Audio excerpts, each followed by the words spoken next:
Hello, everybody. Can you Hi. hear me? Mhm. Yeah. What? Just kidding. Can't hear Nick.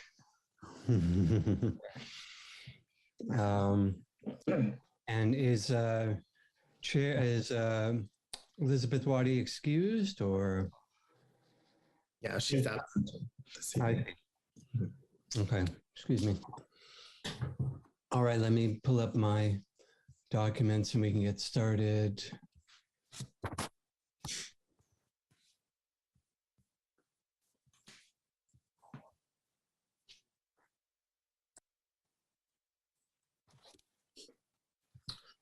Okay, everyone ready? Yeah. I'd like to call to order this meeting of the Albany Planning and Zoning Commission for Wednesday, April 27th, 2022. It is 7:01 p.m. And I will note that all of the commissioners are present with the exception of Commissioner Elizabeth Waddy. And I will read the following land acknowledgement. The City of Albany recognizes that we occupy the land originally protected by the Confederated Villages of Lejeune. We acknowledge the genocide that took place on these lands and must make strides to repay the moral debt that is owed to this indigenous people, specifically the Ohlone tribe. We thank them for their contributions, which have transformed our community and will continue to bring forth growth and unity. The City of Albany commits to sustaining ongoing relationships with the tribe and together build a better future for all that now make this their home. Okay, we have done items 1 and 2 on the agenda. We are on to item 3, ex parte communications. This is communications, including verbal and written communications between individual commissioners and a party with a real interest in a pending commission decision. And do any commissioners have ex parte communications to disclose? Commissioner Moman. Yeah, I was approached by the neighbor on the east side of the 1600 Solano site through council member Peggy McWade to meet and visit his building to get a different perspective of the site. Before forwarding the request to me, council member McWade checked with the city attorney whether the request is appropriate, and she got an affirmative answer with some conditions. I also got a call from another neighbor. Since I was not able to receive the call, the caller left me a voicemail. In both the cases, I thought it would be more effective if they address the whole commission by email or in person during the meeting, rather than talking to me individually. So therefore, I did not respond to their request. Okay, thank you very much. Any other commissioner? Commissioner Donaldson. Yeah, I think so. I was contacted by 2 people with regards to 1600 Solano, Michael Barnes and Robert Chasty as well. And Robert Chasty then wrote a letter, which is in the record. So, okay. Okay, thank you. And any other commissioner? And not myself either, but clarification from staff. I had assumed previously that ex parte communications were those between commissioners and those involved in a project, such as an applicant or an architect. However, this is a little new to me that it to be the neighbors that also count as ex parte communications. Is that because of the proximity to the project? Or something else? That's correct. They would have, in a sense, a material interest in the outcome. Okay, thank you for that. All right, seeing no other ex parte communications to disclose, we will move on to the consent calendar. The consent calendar consists tonight of just one item, the draft minutes from the April 13th meeting of the Planning and Zoning Commission. Are there any does any commissioner have anything to discuss about the minutes or corrections? No.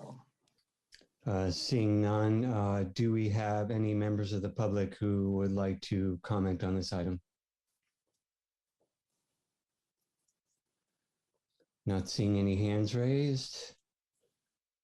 So we'll bring it back to the commission to close the public discussion and bring it back to the commission. I'd be happy to move approval of the consent calendar, which includes the minutes from the last meeting. I'll second. Okay, we have a motion and a second. Any further discussion? Then I'll just call the roll for the vote. Commissioner Donaldson Yes. and Commissioner McLeod, Yes. Commissioner Momin, Yes. and myself, I vote yes as well, and that passes unanimously. Okay, on to item 5, announcements, communications. There are none listed in the agenda. Are there any further from staff or commissioners? Seeing none, we will move on to item 6, which is entitled Public Comments. Excuse me. And this is the portion of the meeting dedicated to public comments from members of the public concerning items not on the agenda. So if you're here to discuss 1600 Solano Avenue, which is our only remaining item to discuss, then this would not be the time. But if you're here to make a public comment about any other item of concern to the Planning and Zoning Commission, this is the time. And I do see one attendee hand raised. So could we bring that attendee in?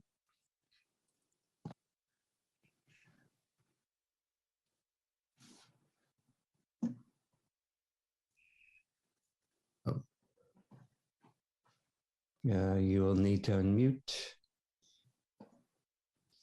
or look. Hello, Nina Homisak. Yes, hi. Hi. You went through that approval rather quickly. I was trying to I raised my hand on my computer monitor, and I know there are many people in this neighborhood that are having trouble with envisioning the one family building. Are you saying you've already decided this? No, this is, we have not yet reached that item on the agenda. Oh, This I is- see. Okay. Yeah. So if you're here to speak to that item, then Yeah, item of we'll- the 1600 Solano Avenue. that will be our next item. So Thank you sit very much. tight I'll and we'll. step aside and let you proceed. I'm sorry. Thank you. Okay. Anyone, again, this is not for 1600 Solano. This is the time to comment on other matters that are not on the agenda, and only other matters that are not on the agenda. We will have plenty of time for public comment coming up after this item. So we have one more hand raised, Beth Cleghorn. If you're not speaking about 1600 Solano, this would be the time to speak. Okay. Beth, please unmute.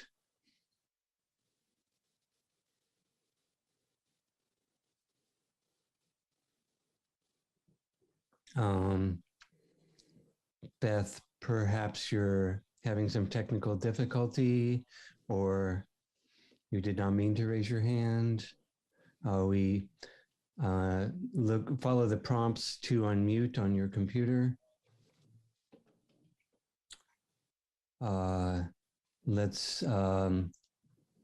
Okay.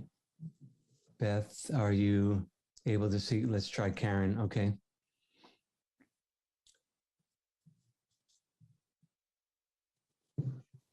Please go ahead. Yes, Karen Leisma at 914 Ordway Street. Are we talking about the building now, or are we talking about the? No. No. This is not yet public comment for 1600 Solano. Sorry. Thank you. Okay, thank you. And let's try Beth one more time in case. No, I'm sorry. I was similarly thinking that you were on to this big building. I Okay. apologize. Yeah. That's all right. That'll be our next item. So thank you. And sorry if I'm going too fast to allow people to follow, but we'll have plenty of time. And I see we have plenty of people who are in the audience right now, probably for 1600 Solano. And just to let the folks on the phone know, we do have 24 attendees at this point. Okay, so I will close the public comment, which is item 6 on the agenda. And now we will move to the item 7, which is probably what you're all here for, which is the project 1600 Solano. 7.1 is the design. Item 7.1 is design review and density bonus for a new mixed use development at 1600 Solano. And I understand our consultant planning staff has a presentation. Yes, good evening, commissioners and members of the public. My name is Jeff Bond. I'm the Community Development Director. I'd like to make a brief introduction of Carla Violet, who is with Urban Planning Partners. She is working with us essentially as a staff person, extension of staff, to help us process this application. This is something that we do from time to time on our larger projects that we don't have the internal staff capacity to fully process. So I'd like to turn it over to Carla. She made a presentation to the commission in January. She has going to go through some of those at a little bit higher level, some of those details, just so that folks that might not have been at the meeting in January get an overview, and then hopefully be able to dive a little bit more into details about the changes. We'd be happy to answer your questions. We then do have the applicant and representatives of the applicant who will be available to make a brief presentation to the commission, and you can of course address questions to them as well. And then we'll get into public comment, and folks can give you their input at that point in time. So Carla, if you don't mind giving your staff report, I appreciate it. Thank you.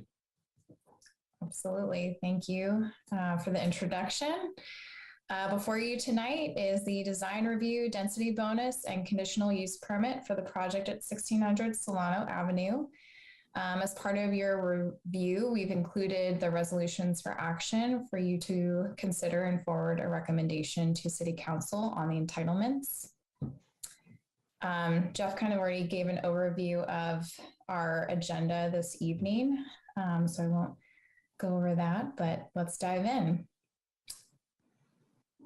The project before you proposes 12 residential units within a 4-story building that's approximately 60 feet in height, with 2 proposed income restricted units at the low income level.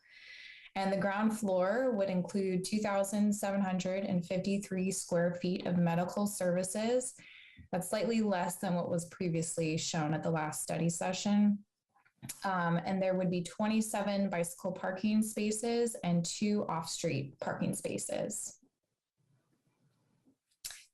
This slide shows the basement level, 1st floor, and 2nd through 4th residential levels. Primary access for medical patients and employees is from the Solano Avenue entrance. And the main residential entry is from Ordway Street. The Ordway entry also allows access to patients and employees, but they would need to be buzzed in using the entry call box. And once inside, there would be a call button for the elevator to allow access to that 1st floor medical, the 2 medical spaces shown here. With respect to unit mix, there would be 3 1-bedroom units and 9 2-bedroom units. The 3 requested project entitlements are shown here in a bit more detail.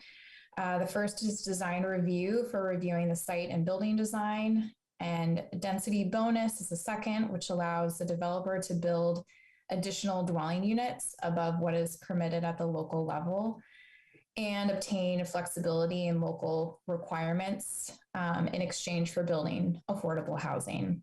And finally, the conditional use permit is to allow medical space on that 1st floor level. So the next few slides just give an overview of the commissioner comments from the January 26th study session and how the applicant has responded to each one of those. And there's the same table in your staff report. So I'm going to go through these quickly, but happy to go back and expand or elaborate upon any of these items. There was a request to add windows to the east side. We discussed that that's prohibited due to the 0 setbacks. However, the applicant added niches to that side and small windows to allow in some more light. More bicycle parking was also requested, including more spaces for large cargo bikes. The applicant has relocated and expanded a secure bike room off of the lobby. 2 bike racks were also added to each of the upper floors, and 1 space was added to the garage for a large cargo bike. The applicant has also clarified on the site plan how patients will be able to access that second medical facility. There was some confusion kind of on the access, so that's been clarified. As I mentioned, the call button was added to the elevator in the basement level off of Ordway, and the circulation lounge area was enlarged to provide access from the stairwell to both medical spaces. And then the applicant also clarified that the sidewalk width would remain the same. There is one update which is that the existing curb cut in front of the residential entrance on Ordway would be removed to allow for additional street parking. So related to bike parking configuration and storage, the applicant changed its basement level facility to be larger and in a secure room, as I mentioned. And now there are single hooks for mounting bikes on the wall. Solar panels were added to the roof. And to allow more light, as I mentioned before, there were larger windows added to the south side of the building, and then those smaller windows added to the east side. Regarding the corridors and entryways, the applicant is confident that appropriate lighting and artwork will help mitigate the length. And lastly here, the roof deck size was increased slightly and moved closer to Solano Avenue. And here are the last few. The commission encouraged the applicant to explore different commercial use for the ground floor. They have chosen to keep the medical use given their concerns around retail viability. There were also comments about the lobby, entryway, and access to medical space that were addressed. I mentioned some of those already, but the residential lobby also now has double height ceilings to help open up that entrance. And lastly, the project now includes greater articulation with those niches along the back of the building. There are burnt orange accents added, some additional corrugated metal panels to the facade on Ordway, and as noted above, the south side has larger windows. So that's just a quick summary. And with respect to design review purview, the commissioner's purview extends to general plan conformance, site planning, access, the architectural and landscape details, coordination of design details, as well as privacy. Okay, just to give you a few renderings and an idea of what the building looks like currently. This is the updated view from Solano and Ordway. And you can kind of see some of the burnt orange accents added here. This is the view from Ordway Street.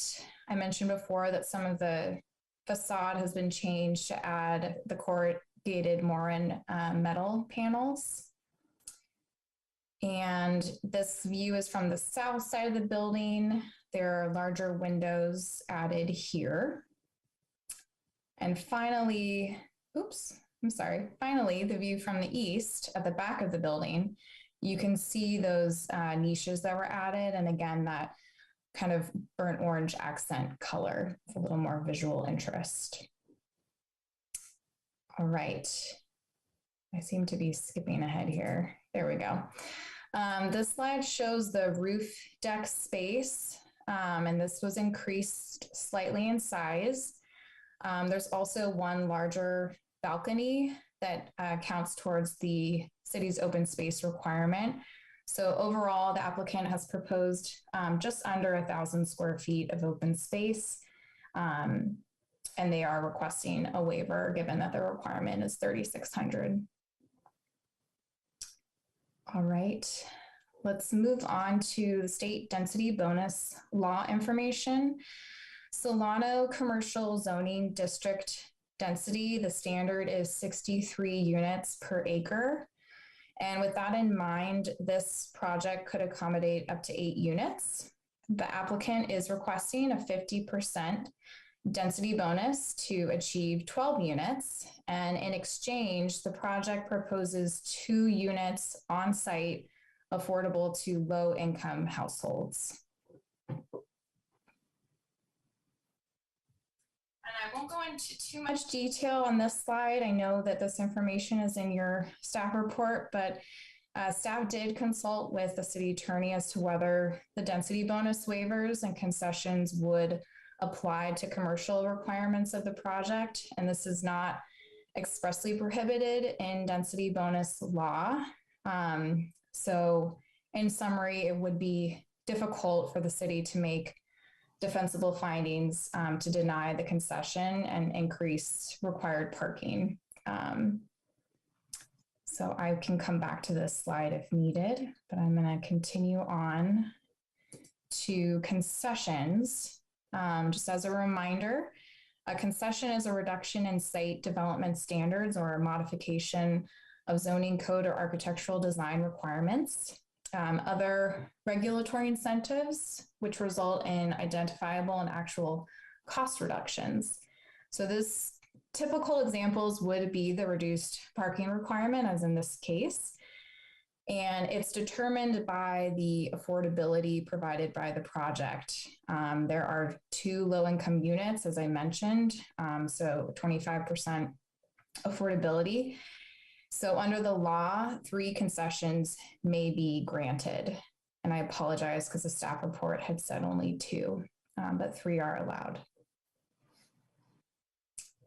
Okay, and with respect to waivers, the city is not permitted to apply any development standard which physically precludes the construction of the project, including the density bonus and granted concessions or incentives. And the applicant may request the city waive or reduce development standards that would prevent the density bonus project from being built. And typical examples for those are height increases and floor area ratio increases. And there is no limit on the number of development standard waivers that may be requested or granted. Now for this project, under state density bonus law, there are unlimited waivers and up to 3 concessions, as I mentioned, for projects that propose 25% low income units. And this project is seeking 4 waivers: the increase in FAR, floor area ratio, from 1.25 to 3.75, the increase in building height from 35 to 60 feet, a reduction in open space from 3,600 to 998 square feet, and then eliminating the required 15-foot front and side setbacks along Solano and Ordway. And the 1 concession they have requested is a reduction in the number of off-street parking spaces from 26 to 2.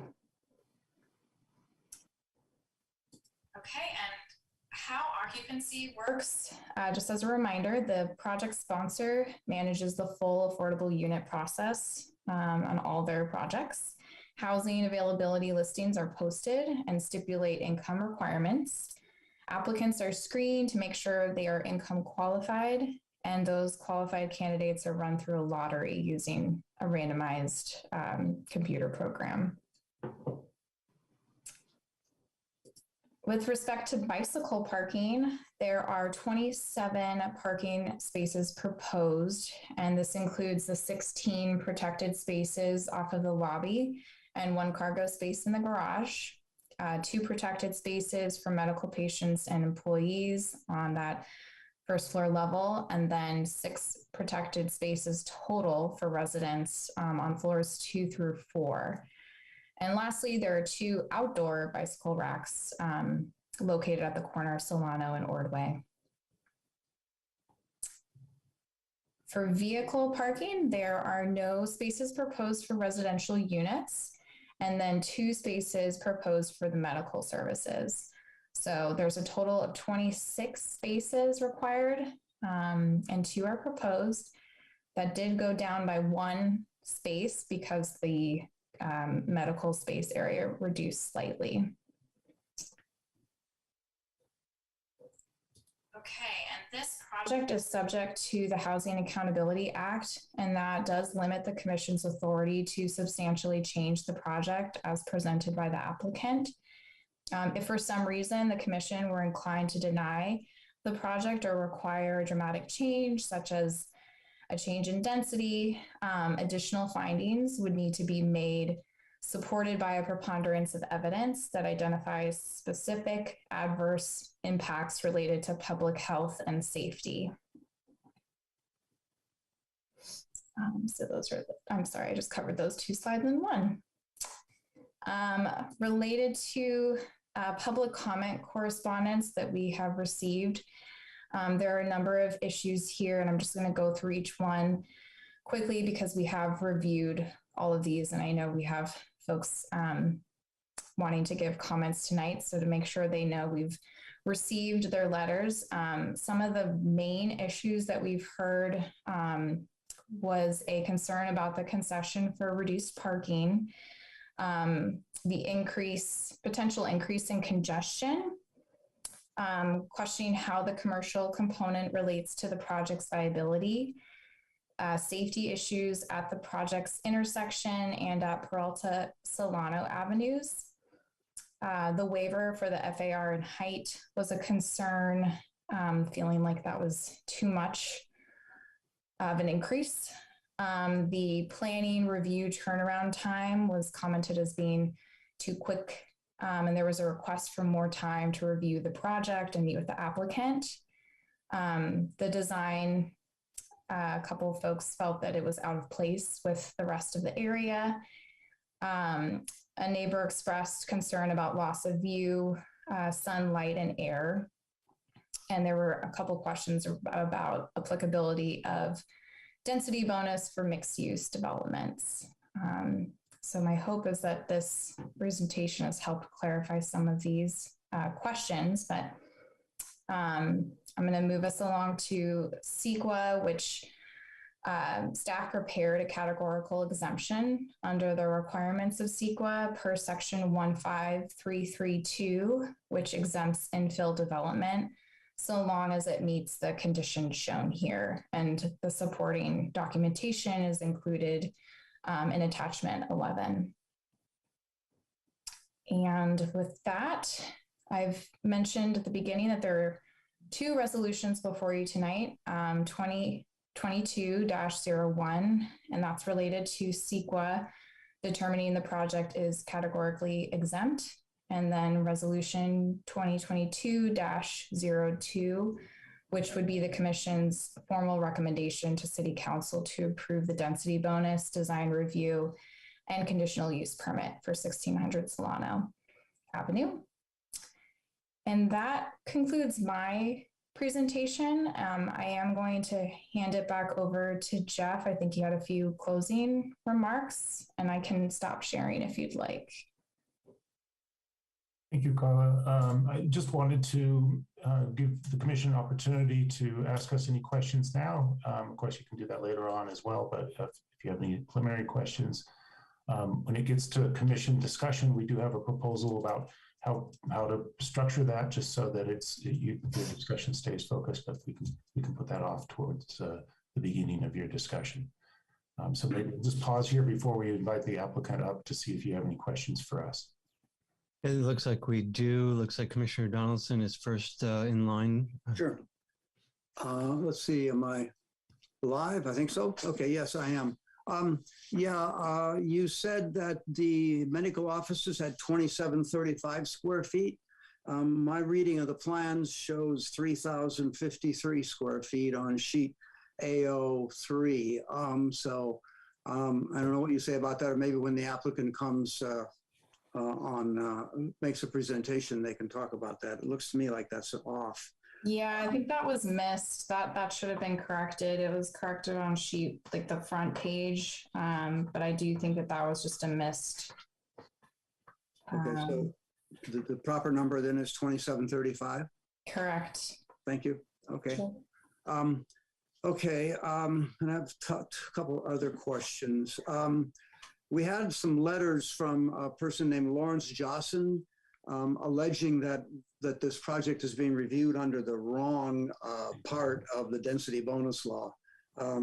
He thinks that as a mixed use project, this should be under government code 65915.7. Does staff have any thought on that at this time? I can chime in, and then Jeff, you can also clarify. I did research that section number, and I was able to find it, and it's when an applicant for approval of a commercial development has entered into an agreement for partnered housing to contribute to affordable housing through a joint project or two separate projects. So it is different from what this project is. This is not a commercial project entering into an agreement for partnered housing. Okay. Okay. And then finally, I have some questions about the base project. Mm-hmm. To me, the base project is important, and that's what's found on sheet AO2 right at the beginning of the plan set.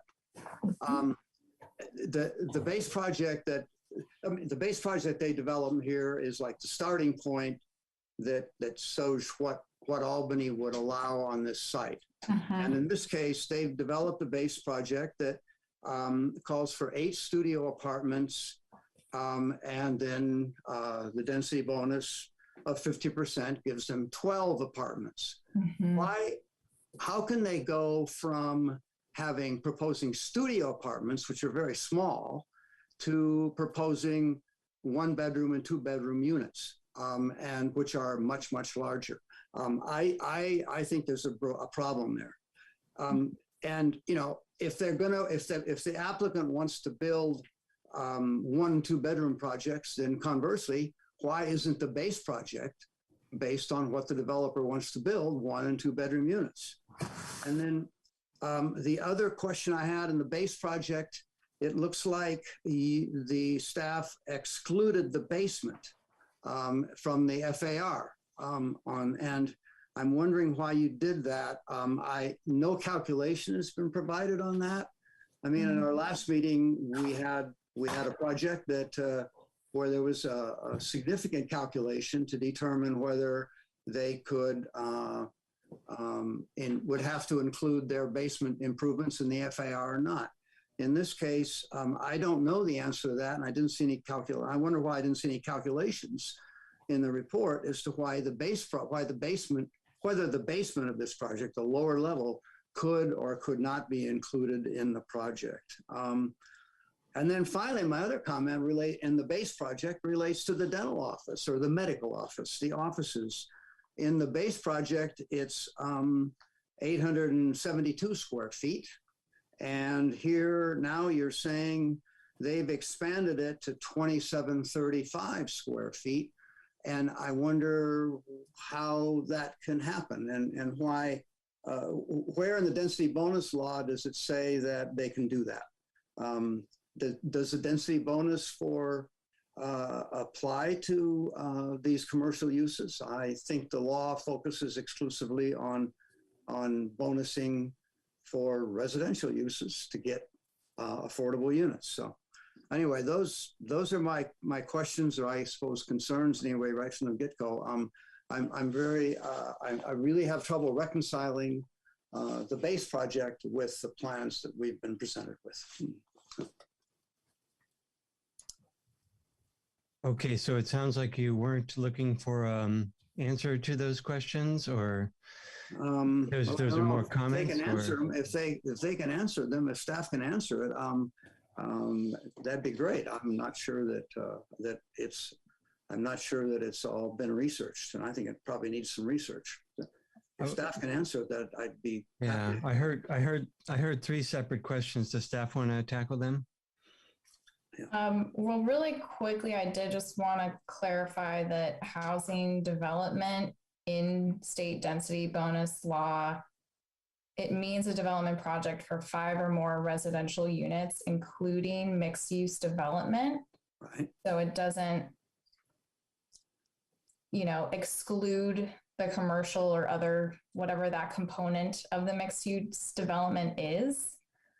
I'm not sure if that helps answer one of the questions, but did want to point that out. Do you know if there's guidance in the density bonus law about how to calculate and manage the base project? Mm-hmm. That I am looking at right now. I did think that certain areas could be excluded, like parking, but I'm looking at that right now. If I may make a suggestion, that we come back to those to try to give us a little bit of time Sure. during the hearing to research some of those questions. Fair enough. Back to that. Fair enough. Mm-hmm. Yeah, absolutely. Okay, we'll go to Commissioner McLeod. Yeah, good evening. I really just had questions about open space, first of all. I thought our standard was 200 square feet per unit for open space. Yeah. So how come the requirement, or that was noted as 3,600? I mean, if we're having 12 units, it would be 2,400 square feet. And then beyond that, is nothing besides the roof, or very little besides the roof deck is counted? Are the balconies counted as open space? No. Just one of the balconies was counted. And it's like, they're like 3 feet by 3 feet or something. So they're not counted. The little ones were not counted. There's one larger balcony that was north, counted. right, on the northeast corner. Right. And then what about, there are some other, what are called courtyard spaces. Are those counted? No, those are not counted. They don't meet the minimum dimension. Oh, okay, for usable outdoor space. Well, they look a little bit bigger, but what is the minimum size for a balcony to be counted? Is there I some? think it's 4 by 4. So at least, That I recall. okay. And I believe you're right, Commissioner McLeod. It does appear to be a calculation error because it should only be 200 square feet. I think it's because the project had previously proposed more units, 18, and it got dropped to 12. So that's Okay. All right. Well, that makes a little more sense. That doesn't, then, reducing the open space requirement doesn't look quite so drastic, but right. still, yeah. Okay. So, all right. I think that was really my only question Okay. at the moment. So. Okay, and then Commissioner Moman. Thank you. Thank you, Commissioner Donaldson, for asking some of my questions. I too have questions about the base project and also about the FAR dedicated to the commercial development. I would like to know if there should be any relation between the unit mix and the unit sizes between the base project and the density bonus proposal. Because in the base project, it is all studios, and in the density bonus proposal, it is 2 bedrooms and 1 bedrooms, and that too are really large units compared to the base projects. I want to know if the base project has any criteria to fulfill before they can use that unit count to apply for a density bonus, not just by the number that is permitted as the maximum density. So that's one. And the second is about the FAR for commercial. For these large units, I know that the applicant has used FAR waiver to accommodate the large units. But what I understand from the density bonus laws, the waivers are sought for the development standards that would physically preclude the construction of the project with the permitted density bonus. So granting an additional FAR in form of a waiver to build the additional housing units is acceptable. My question is, if the physical limitation is the criteria, can additional FAR be granted to construct extra commercial space to which density bonus is not applicable? And would not being able to construct full floor of commercial space amount to physical prevention of the construction of the project?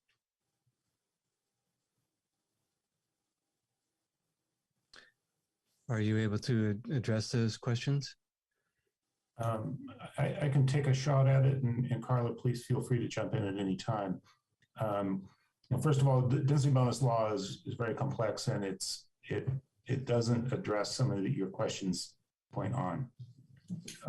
What I can say is that there have been cases where projects receiving density bonus have gone through litigation. Courts have ruled that basically density bonus, that projects are not restricted to the bare minimum of what's required in order to provide the density bonus units.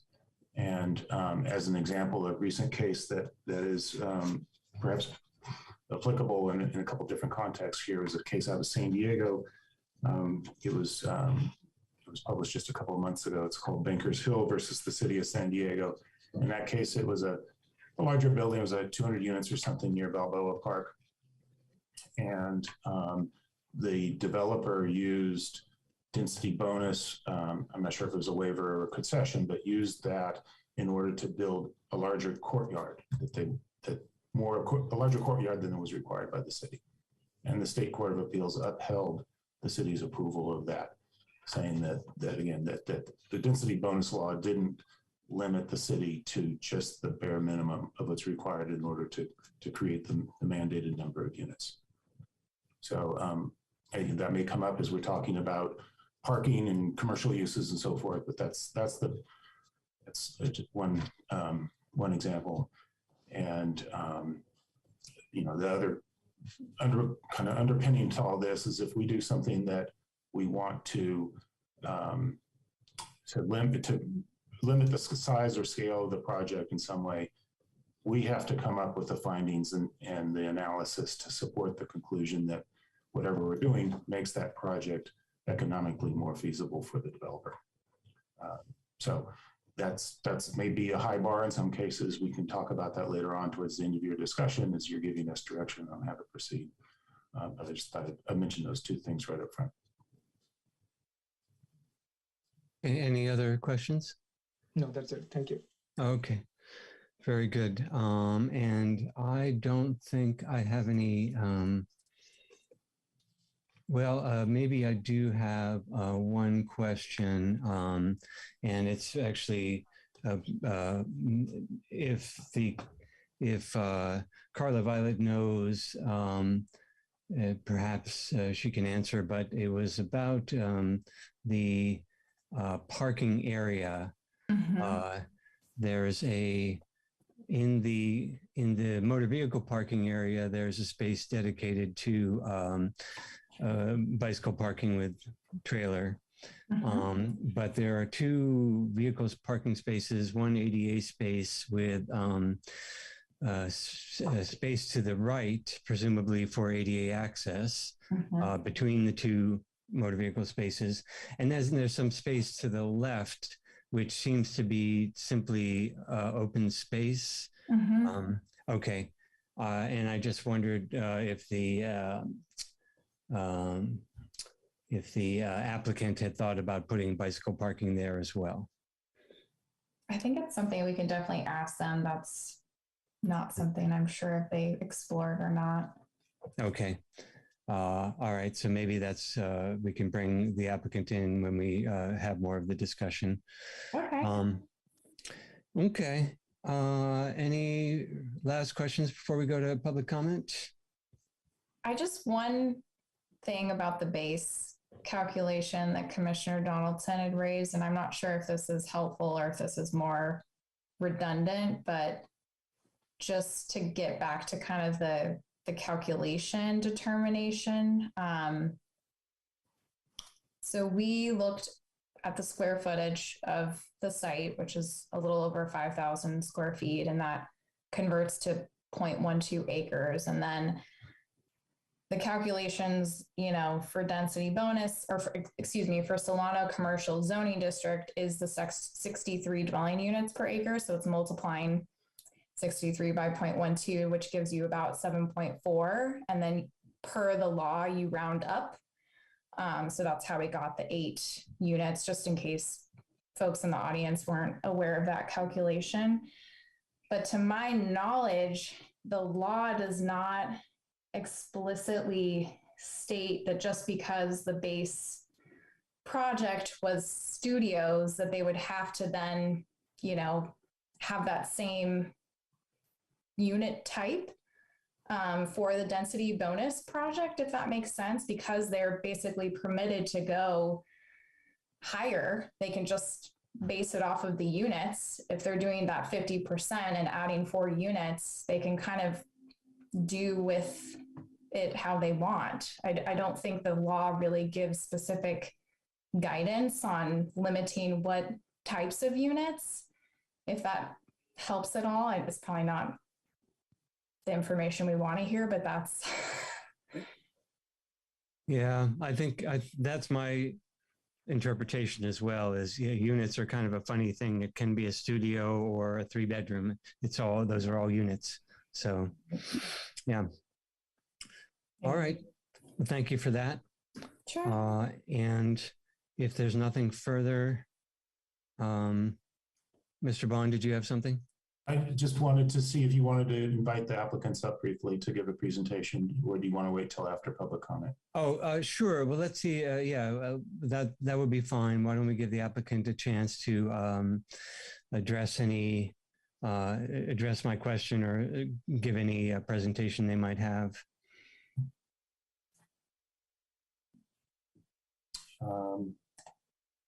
Are you pulling them up, Christopher, or should I? I can. I only see one hand raised, but I'm not sure if that. I think it's Kava who does not have their hand raised. Okay, we can allow.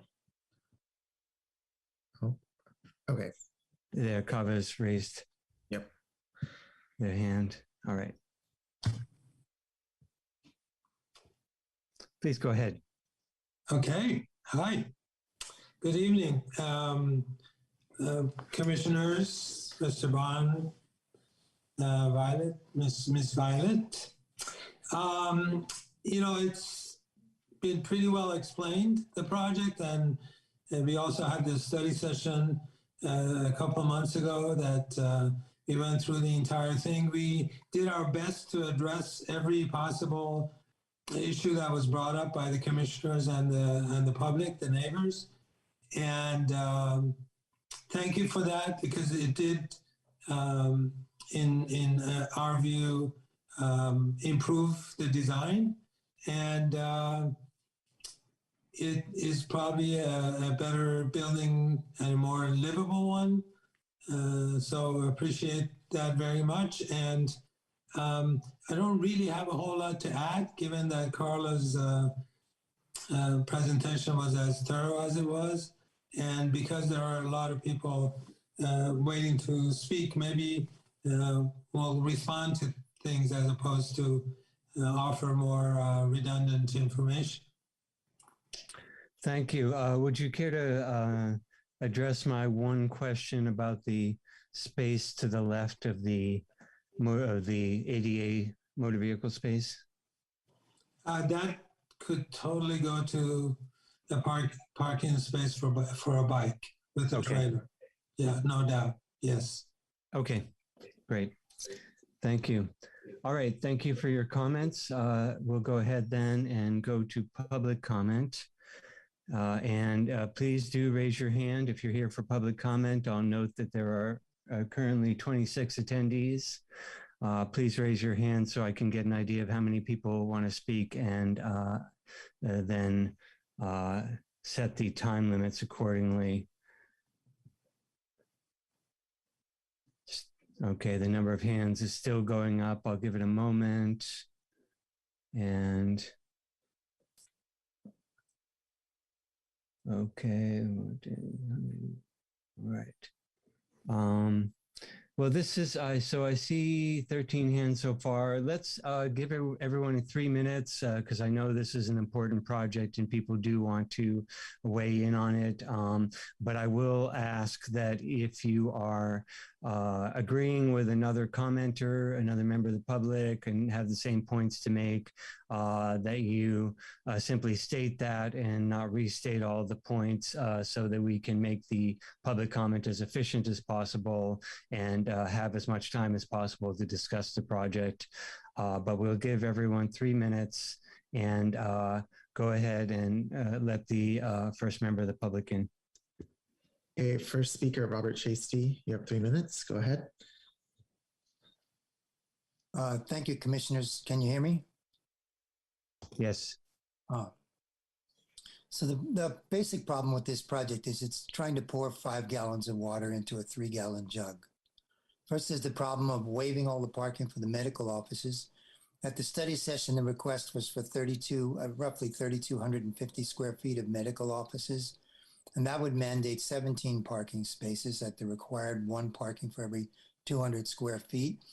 And the new iteration is at 2735, which the staff calculates at 14 parking spaces.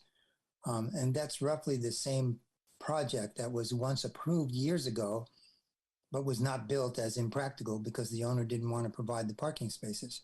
When I say that, the owner had applied for medical offices as a use permit for that building, and it was approved.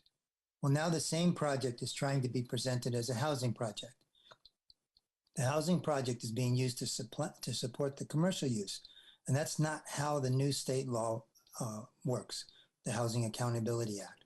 The new state housing law mandates that the parking can be excused for residential housing with specific affordable housing components thrown in, but the law also requires allowing a mixed use, that is adding retail or commercial, if it supports the housing. But the new state law does not require the excusing of parking for that commercial use, and especially where the housing is really supporting the commercial instead of the other way around. And the project proponent cannot bootstrap the commercial parking exemptions as if they were housing parking waivers. State law is designed to promote housing, not to be used to promote commercial exceptions for the local zoning. So this is a gigantic sized building for Solano. It will be the biggest building on Solano, 60 feet high in a 35-foot zone. There's no justification or any proper staff finding to support waiving 17 or 14 parking spaces for the commercial application here for these medical offices. Such a waiver would be an abuse of discretion. Eliminating the commercial use from this project would reduce many of the burdens of this building and reduce many of the impositions on the neighbors and the local merchant community. And it will leave the housing component intact with its exemplary parking, bicycle parking, and so on.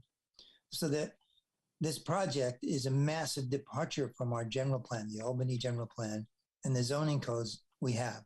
The project as presented will be a precedent for wall-to-wall buildings at 60 feet on Solano on 5,000 square foot lots. And is that what we want to see as the future of Solano Avenue? It is the first. Thank you for your comments.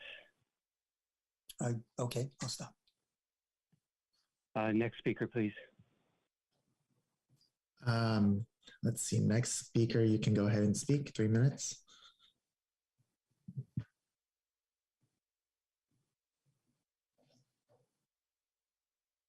Go ahead, please.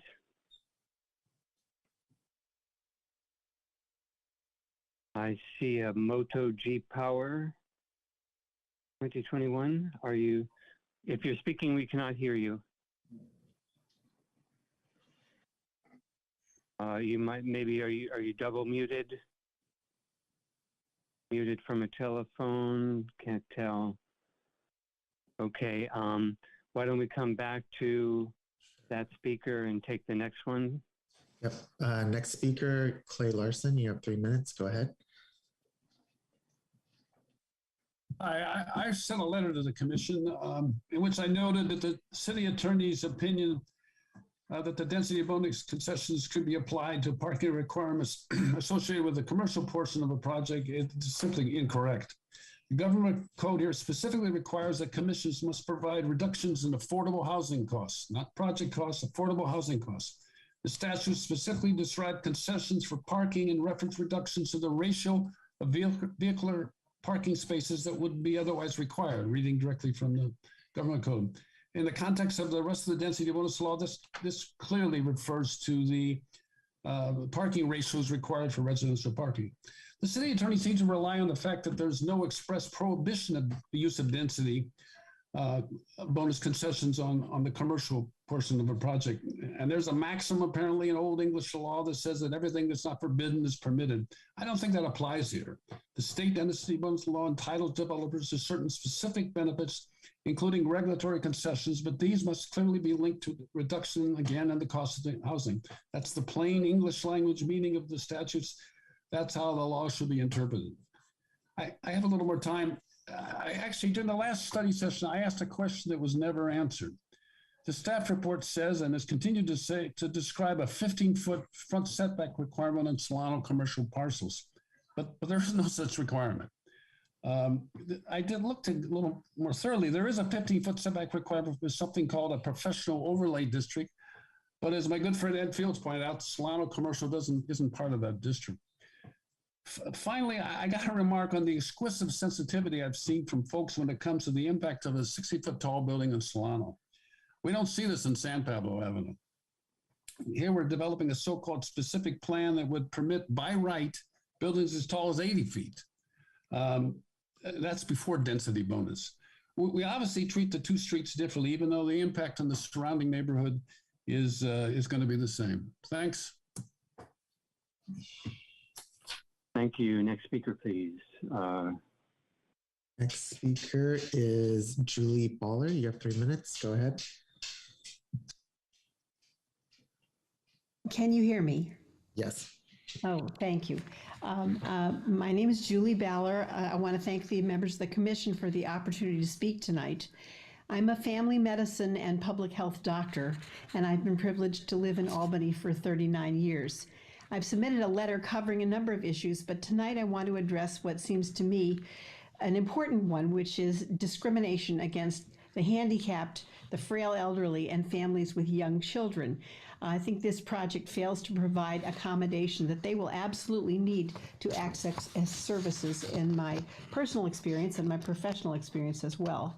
A medical or orthodontic office with virtually no parking nearby is guaranteed to be dysfunctional not only for the surrounding area, but for its patients, especially for elders, the disabled, and families with young children, who are exactly those who will most need to attend such clinics. My own experience is typical, and it illustrates this. The elderly are the most frequent users of healthcare. Anybody who provides medical care knows that. Over the past 5 years, for example, I made more doctor visits with my elderly mom than I made on my own behalf in the prior 4 decades. She absolutely needed to be accompanied every step of the way. I parked and got out her mobility device or walked her on my arm, sat in on the visit, and then escorted her out and home by car. She and I could not possibly have made any of these 100 or more medical visits without the use of a car and nearby parking. When my 3 kids were young, living in Albany, I also made frequent healthcare visits, at least a dozen well child visits plus additional sick visits. Every single one of these, at least 60 visits, required driving, parking nearby, and going inside with my child.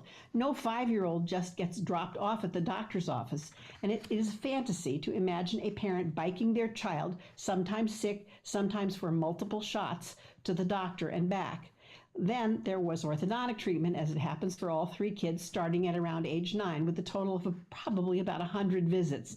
These visits are all typically, and in my case, with a busy parent taking time off of work or toting younger siblings. This is not happening by bicycle or on a bus. The only patients likely to attend by walking alone, biking, or by bus to a medical or orthodontic clinic are vigorous, unaccompanied adults and perhaps teenagers. As multiple patients come and go, a medical office with constant turnover of clients really does require lots of short to medium term parking, near enough for people to walk who are not young and vigorous adults. This particular proposal for a medical office with hardly any parking, frankly discriminates, I think, against elders, the disabled, and parents with young children.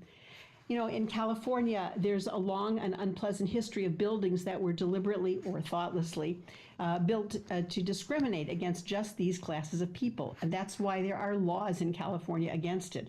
And Albany should not agree to it. I respectfully urge the Commission to deny the current application. And I thank you very much for your time and attention. Thank you. Next speaker, Shelley. Shelley, you have 3 minutes.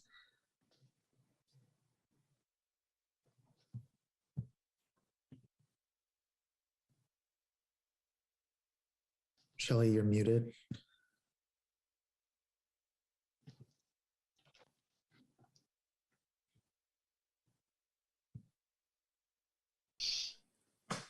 Hi, this is Shelley Kahana. I'm sorry. Is there any way I could go later? I'm actually a physician and I'm on call, but I felt it was important to attend this, and I need to take this call. Can I be moved down, please? Sure. Sure, that's fine. Perhaps you could lower your hand and raise it later when you're ready. Yes, I'll do that. Thanks. Thank you. Okay. Next speaker, Beth. Go ahead, Beth. Hi, thank you for allowing me to speak. I live on Tacoma Avenue, about 500 feet from this development, and I agree with the comments of the previous 2 speakers. This,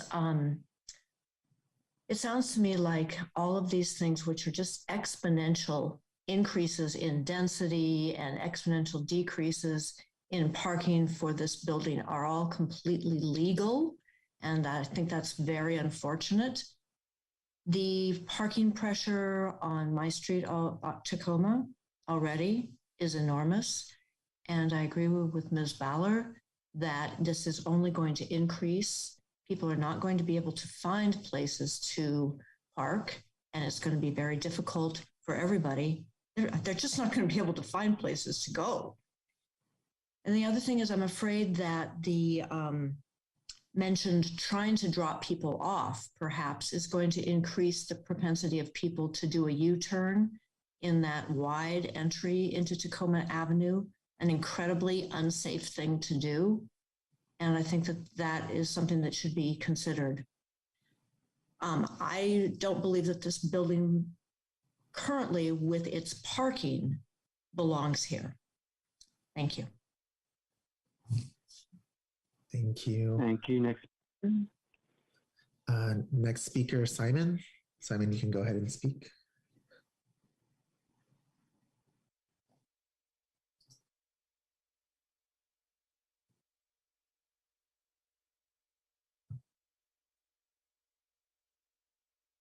Can you hear me? Mm-hmm. Yes. Thank you. Albany City General Plan has a building floor area to lot size ratio limited to a factor of 2. The plan for the 1600 Solano building is with no setback, meaning that they use almost the entire lot area building for 4 floors. And that will reach a factor of 4 of the building to lot area. And if we add to that the basement and the elevator shaft on the roof, and I don't know if the picnic area can be counted, so it makes the ratio more than 4. That means more than double the limit set by Albany. In addition, I would like to point out that the Solano-Tacoma Ordway intersection is very dangerous, and it's been proven previously by the traffic committee of Albany and Berkeley. And there were numerous traffic incidents, and the large project will make the problem much worse. So I think that you have to wait with this project until a study is done for the intersection traffic. Thank you. Great, thank you. Next speaker, we have Howard Graves. You can go ahead and speak, Howard. Thank you. Yes, can you hear me now? Yes. Thank you. Dear Commissioners, my name is Howard Graves, and I'm a long-term resident of Albany, almost 40 years. I've been an emergency physician for over 40 years. I want to address the Commission about the significant health and safety issues that are raised by this project and which have not been discussed either in the project proposal or by the planning and zoning staff. This massive project will be the largest building on Solano Avenue in Albany, except for the Safeway and the Albany Cinema. It will have no parking. It's located on one of the most dangerous intersections in Albany, where Ordway Street and Tacoma Street join Solano Avenue.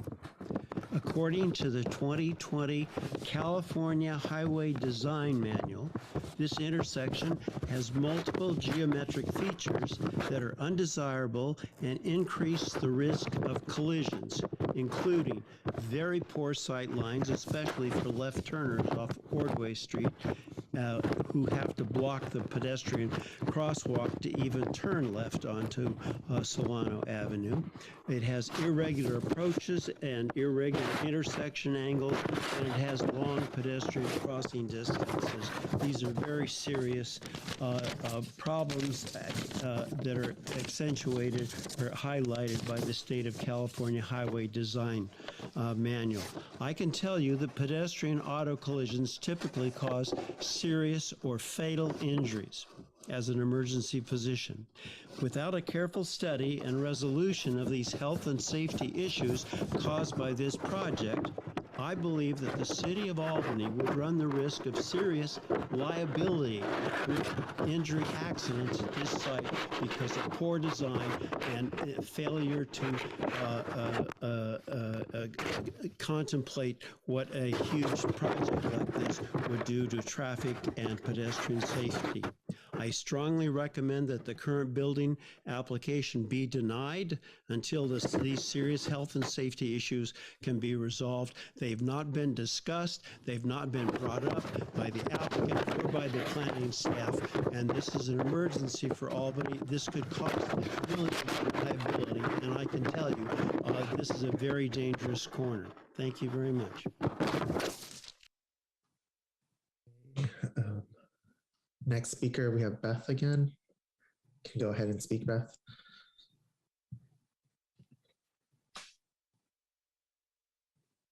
I apologize for not taking my hand down. I mean, I completely agree with all these people who say this is very dangerous, and that's the same thing I said already.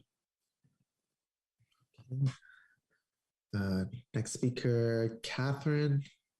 You have 3 minutes. Go ahead. Hi, I own a business and storefront right across the street from the proposed business location.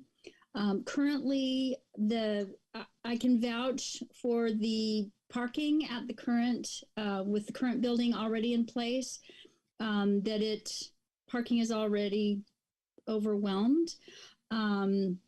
So adding I will agree with the prior comments regarding the parking situation.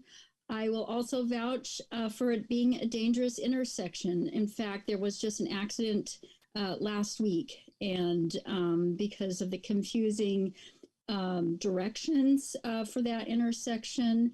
And I do feel that allowing a project like this would set a precedent for this area. It's overwhelming in size, and it just steals from the charm of Solano Avenue. And I would ask the applicant to reconsider downscaling, just finding some kind of plan that would, one, get his project through, but two, be in harmony with the neighborhood and with the aesthetics of the street. Thank you for allowing me to comment. Thank you. Next speaker, Heather. You can go ahead and speak, Heather. Hi, thanks for letting me speak. I just want to talk about my primary concern, which is pedestrian safety. So I live on the first house on Tacoma facing Solano, and I have a very clear view of the Tacoma Triangle intersection from my living room. It is not an exaggeration to say that people make U-turns across that long crosswalk on Tacoma at least every 5 minutes. And I'll just sit there and watch them sometimes. And the wide angle corner also narrows down dramatically and quickly as you proceed northeast down Tacoma toward Thousand Oaks, which just invites people to take that turn at a poor angle, and people whip around that corner at a high speed. And it's an especially a problem because they find themselves funneled into a street that's barely wide enough for one car, given that cars are parked on both sides. And frankly, this intersection really needs to be addressed, even if this project isn't approved. However, if the project is approved, this is going to get worse and somebody is going to get killed. I'm surprised it hasn't happened already, given what I witness all day, every day. The project is terrible for the residents and merchants in this neighborhood for all the reasons that people have already mentioned. However, if the city does vote to move forward and approve the plan, I am begging of you to make this contingent on working with a traffic engineer to redesign this intersection. I have a young son, and I'm terrified every time he has to walk up Solano across that intersection. So thank you for your time, and I appreciate it. Thank you. Next speaker is Allison. Allison, you can go ahead and speak. Wonderful. Thank you all. Hi, my name's Allison Grinstead. I've lived in Albany for for 30 years. I am a sales professional by trade, but being a sales rep, it allows me a lot of time on the avenue to enjoy all of our merchants. And I'd like to read some highlights from a letter already submitted to the commission by the Solano Avenue Association, whose members fully object to this building for many of the same reasons that you've heard. And I also agree with many of the comments that have already been made. But basically, what I'd like to say is the proposal offers an enormous box with none of the character that makes Solano special. The project is taking away vital parking for the customers and shoppers who support the merchants. We've heard from merchants already that they might actually need to go out of business should their customers not be able to park. The lot is over 5,000 square feet and is stated as, and the goals of the Albany General Plan, there needs to be a balanced ratio of building to lot size of a factor 4, as Simon had mentioned, and this one operates under a factor of I got that backwards. The general plan says the building lot size ratio size should be a factor of 4. The project is operating under a factor of, I'm getting it wrong. First one, the plan says 2, the project is 4, it's double. I think I got my point across. Sorry about that. The intersection Tacoma Ordway Solano, as well said by many neighbors, is very dangerous. I'm basically asking for the commission to not approve it or to postpone approval until things can be more thoroughly understood and vetted. I'd also like to add that originally back in January when this project was proposed, The architect was very considerate and downsized or reduced the windows, the south-facing windows on the building, but now they've been increased, and I, along with my neighbors, will lose all of our privacy because now those windows are large. So I'm going to ask that they go back to the reduced size so that we cannot have people looking into our backyards. Anyway, thank you all. Thank you. Great. Next speaker, Jeremiah. Jeremiah, you can go ahead and speak. Oh, thank you very much. I was actually that moto call in the beginning. Sorry about that. So I have a few questions here. Is this the first reading, and is there going to be a second reading on this agenda item? I saw a driveway on Solano on Google Maps just now, and I was wondering whose driveway that is on Solano. Is that this property's driveway on Solano? It's kind of an interesting driveway. Also, you mentioned 2 low-income units. If we approve all these great things, well, what's the low-income units to begin with anyway? Also, has the fire department checked all this out? Because can their fire department, their ladders reach, 60 feet high to put out a fire up there? And is all this ADA approved? And what about earthquake safe? Has anybody checked to see if it's on a fault line? Let's see here. What about the easement behind the building, touching the other property lines? What's the fire easement? Is it 3 feet, 5 feet from the property line, so a fire department can get back there and put out a fire or something? How long does it take for an ambulance or a paramedic to respond to somebody on the 4th floor? How long does the elevator take? How long, if the elevator's already started on the 4th floor, how long does it take to go down? The fire department's got to wait for it and go up. Are they using the stairs? What's the emergency protocol for that building? Getting someone all the way to the 4th floor. Actually, how about on the roof? There's a whole rooftop patio. That's the 5th floor. So there's really five stories, if you think about it. So how long does it take to the fire department to respond? What if there's a fire on the roof? No pun intended. You know that song. Anyway, I'm not going to go there. So where's the garbage, the trash can's going to go? There's a lot of people, a lot of waste. Is it going to be a dumpster with that many units? What's the gallon-sized dumpster for that? And where's that going to go? So, and then I don't know. And then the next agenda item is the same address for a preschool. I don't understand what's going on.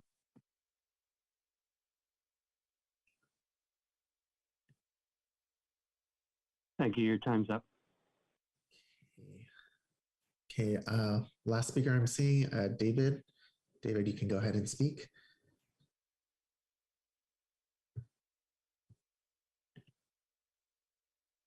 Good evening, everyone, and thank you for giving me a few moments to speak to you. I'm a relative newcomer to Albany, 26 years, and I am a real estate and planning professional for the past 33. I submitted a letter to the Planning Commission earlier today, and so I'm not going to repeat or read that letter. What I do want to point out, to the extent that it hasn't already been pointed out, is that there are matters of taste, whether or not we like the way the building looks, whether or not we like the height, things like that. And then there are matters of law. And the city's hands are tied to some extent with respect to the law. But the city's hands are not tied in other respects. And there are clearly certain findings that need to be made in order, for example, to apply a CEQA infill exemption to this project. And likewise, there are other issues, particularly having to do with health and safety, that should be taken into account in evaluating the project. And my hope is that with this matter being continued, that staff will have the additional time that it needs to conduct a detailed evaluation, both of the CEQA issues and also going through each and every potential health and safety issue to evaluate the potential impacts that they may have. I, like many of my neighbors, we're not necessarily against redevelopment of the site, but I think we're hoping that the redevelopment is appropriate, and also that the developer will actually engage with the community regarding the project. To date, the developers refused to do so. Thank you. Thank you. We have a few more hands. Yeah. Next speaker, Miriam. You can go ahead and speak, Miriam. Hi. I have a few concerns about the parking waivers granted to this project. A commercial project is supposed to provide one parking space for each 200 square feet of commercial space, and this project should have 14 parking spaces, but instead has only 2.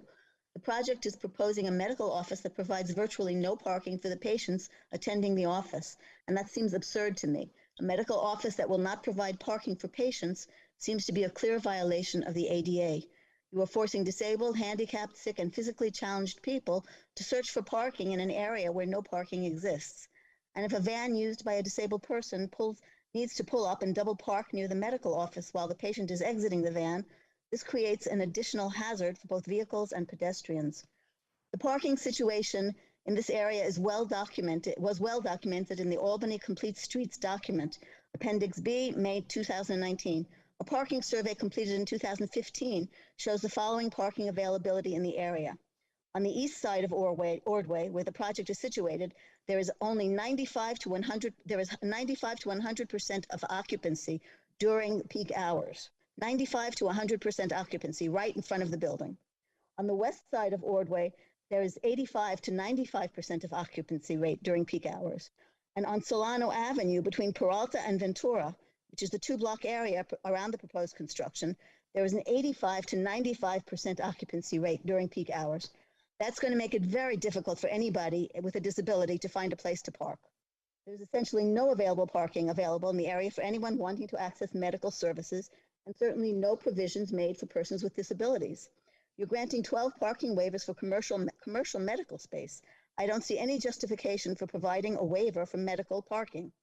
You're making it impossible for the very people who need medical services to reach the medical space, and you're creating an extremely hazardous situation for disabled people in an intersection that has already been recognized as a dangerous intersection. The Albany Complete Streets document very clearly listed the many changes that needed to be made to this intersection. If the office space at 1600 Solano is defined as medical space, isn't it discriminatory to deny parking spaces to the elderly and disabled who need medical services? How will these disabled and elderly reach the medical services? It seems to be a clear violation of the Americans with Disabilities Act. If sufficient medical parking cannot be provided, medical commercial space should be removed from the project. I urge the committee not to approve the project as currently designed. Thank you. Thank you. Next speaker, Bell. You can go ahead and speak.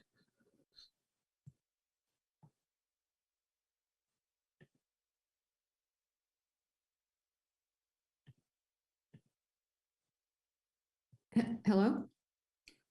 Go ahead. Oh, hi. I just wanted to comment. I agree with every comment before me, but I'd like to know what Albany is getting out of all of this.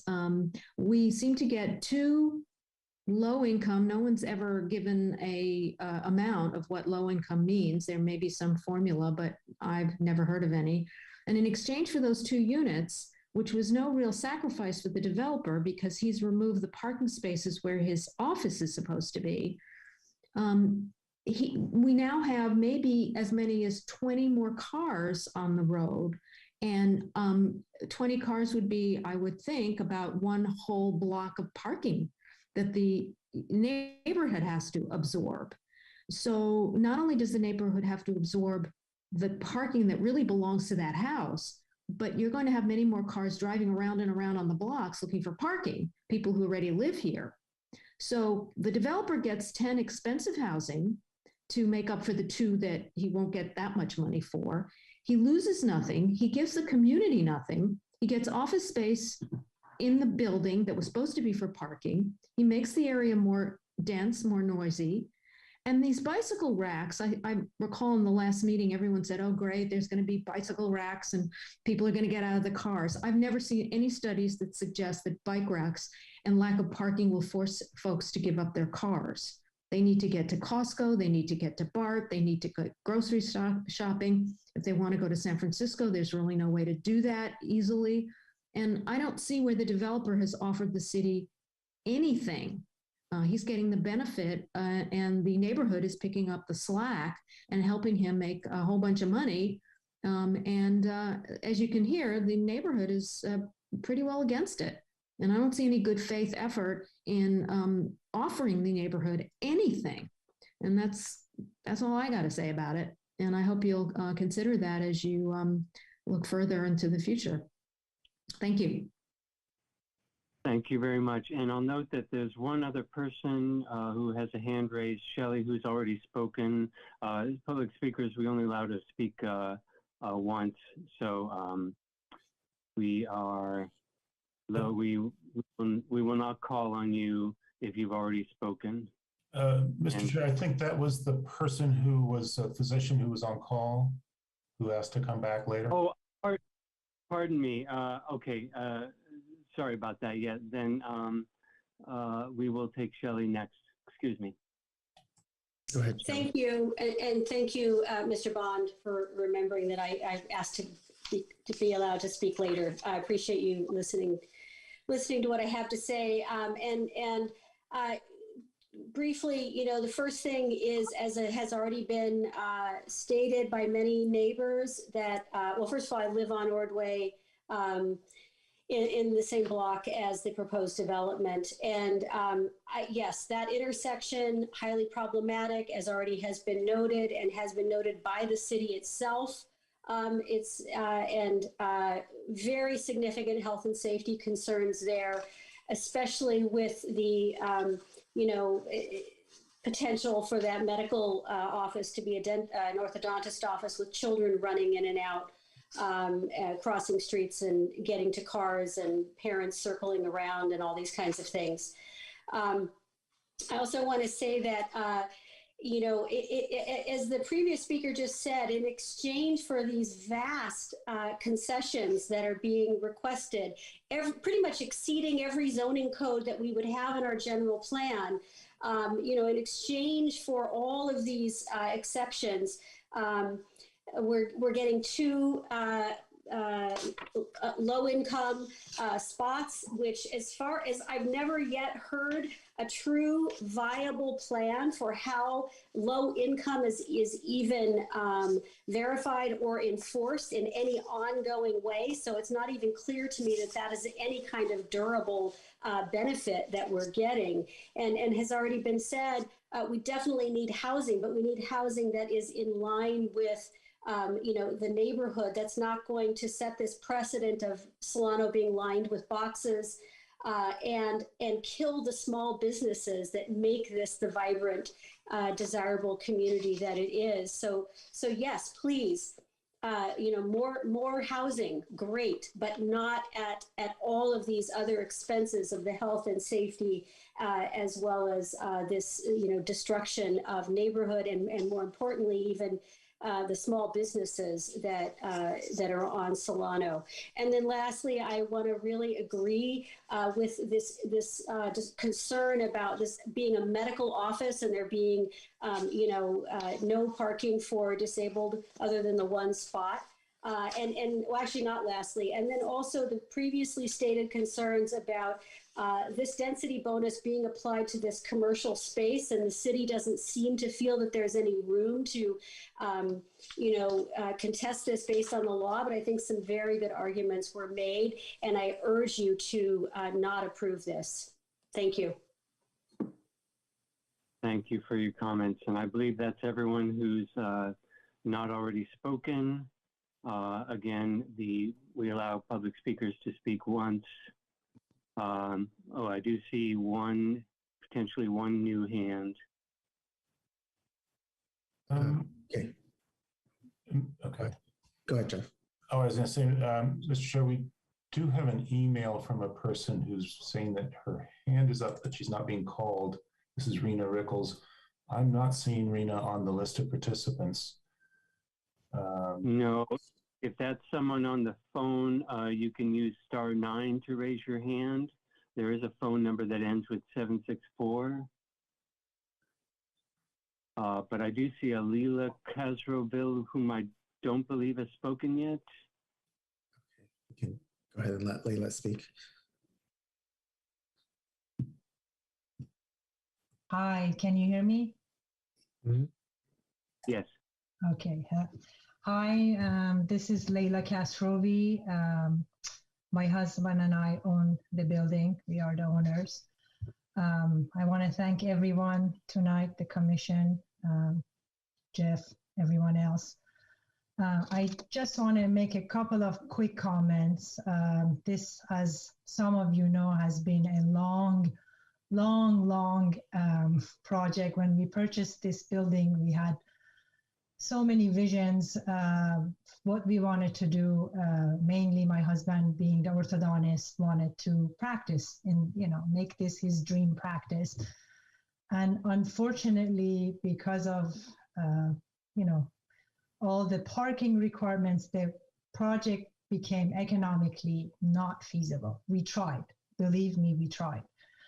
And it was impossible to do at the end of the day. Once we actually got, to see some of the numbers, what it would cost to build, with all the, provisions that we had to abide by. So I just want to put that out there because I know there have been comments about what happened to the last, it just was not economically feasible or possible. And since, I think January of 2020, it's now taken over 2 years. We've worked with our architect, tried to be very diligent to address all the concerns. But basically our goal now, since 2020, we came back and with the goal to create something, with this project, for it to end up being something that enhances the city of Albany. And from some of the feedback we got from the city of Albany, shortage of housing. And we got very excited about the whole thing. And so we came back, hoping that this would enhance the city of Albany to attract quality neighbors, to an environmentally well thought out project. And I just want to say that these things are hard. These projects are difficult, they're complex, but I feel we've done, everything with the help of, our architect, who has been amazing, to address as many as concerns of all the neighbors, because we are in the practice of, orthodontics, seeing kids, seeing families. Our first concern, main concern is safety. So we support it. We make it, sure that we do everything to make sure that this project ends up being safe. And I know, is asking, these type of parkings is too much to a lot of you, may seem too much, but I just want to say we've practiced on Ensenada for the past, that practice has been there for over 40 years without any parking. And no one has been hurt, and no one has been, God forbid, I don't even like to say the word killed. No one has crossed, and, you know, our patients have figured, you know, a way to get there, to park, you know, a couple blocks up, down. We've done it. We've done it just a couple blocks up on Ensenada. That practice has been there. We have been there for, we personally have been there for, you know, 27 years, you know, but the practice, that existing practice has been there for 40 plus years without any parking. So, you know, I lived in Europe. I've lived in the East Coast. I understand. Technically, you're over time, but since you're thank you for the time. Thank you. I allowed you to go a little bit longer because you're the applicant. But we do have one more unique hand. It looks like we have a Vladimir. Yeah, go ahead, Vladimir. Hello, thank you, everyone. I'm sorry I wasn't able to join earlier, so I have missed a lot of conversation, but I just moved to a neighborhood and learned about this project, and I would like to also raise concern about need for 20, 30, maybe 40 parking places. I think it's going to be a problem, and I feel to react to the owner of the building. I feel that projects need to be financed in a way that make them sustainable. If it's not financially viable to construct a building which would accommodate the needs for parking, then maybe it just needs to be reassessed, and eventually there needs to be bigger loan or maybe larger prices for the tenants. But I think we can't push an externality on the neighbors of pushing cars to their streets because we can't afford to build a building in a way which would be needed. That's what I wanted to share. Thank you for your time and for listening. Thank you. And let me check with staff. I don't see any new hands raised. Hands that are raised, I believe, have already spoken. Is that correct? Okay. Looks good. We have one speaker. I'm not sure if Karen has spoken yet, but we can let her. Go ahead, Karen. Yes, I'm Karen Leismer, and can you hear me? Yeah. Yeah. Yes. I have lived here for 57 years and raised my family here, and seen how the neighborhood had grown and become a very closely knit group of people who care for each other. And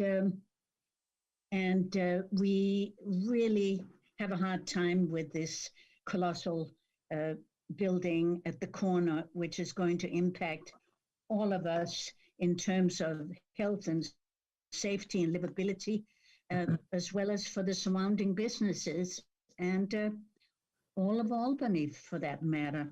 I would like to mention that one of the commissioners mentioned that, I quote, San Pablo is no longer different than Solano Avenue in terms of building and so on. And I respectfully disagree that San Pablo is not a residential neighborhood, really, but a very commercial street, and in fact, an old highway, isn't it? And I see tall buildings down there, and they seem to kind of blend in with the surroundings. But in terms of the traffic here, which I've almost been run down at least twice in the last year on the just crossing Ordway, because people race up and down. They avoid Peralta because they don't want to wait for the light, so they go down to Marin from Solano and at 45 miles an hour. And I really feel we need to have traffic up at the corner with Tacoma coming in and Ordway coming in and Solano being so busy. We really need to consider having a three-way traffic light there. And also, I'd like to agree with what everyone else has said about not having more than 2 parking spaces for such a huge building with patients coming and going with 15-minute consultations, which, I mean, the parent can barely park before she or he has to pick up the child again. So I see no disability parking provided, which I feel would be, there should actually be 2 disability parking spots for that building. But Thank you. Thank you. Your time is up. Thank you. Okay, checking with staff. I think, yes, no more hands raised, so I can close comment. I think the person who's been emailing me to try to get in is the phone number ending, well, now we have 2 of them, ending in 899 on our participant list. Okay. Chair Pilch. So, Christopher, yeah. Yeah. Rena, if this is you, you can speak, but you're muted. Yeah, if you're on the phone, I think you have to press *6 to unmute. Although I see two entries with the 899 phone number. There we go. Yeah. Okay, I am unmuted. But it's an echo. Do we need to disconnect one of these? Yeah. Is that something you can do at your end? Can you turn off? Can you mute the other one that you're speaking out? Right. I mean, is it something I should be doing, or should I go out and come in fresh? I can do either. Oh my God. I am watching all of you laugh on my television screen, and so I'm clearly on that. Is there any way I can be unmuted for the television version? Yeah, turn off. Okay. Please go ahead and come back in. There we go. Okay.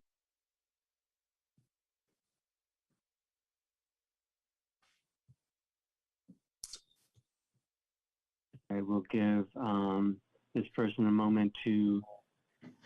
This is a person who submitted a letter. I know the commission received it. Attorney representing some of the neighbors. Okay. We'll give them another moment.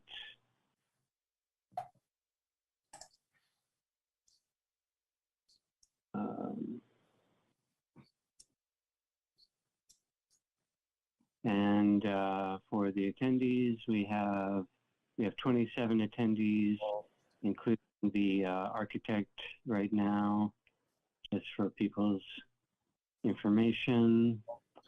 And I'm not sure how long. Oh, here we go.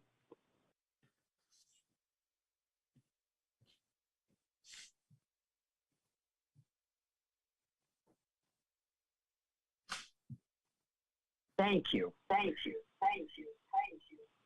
Oh my God.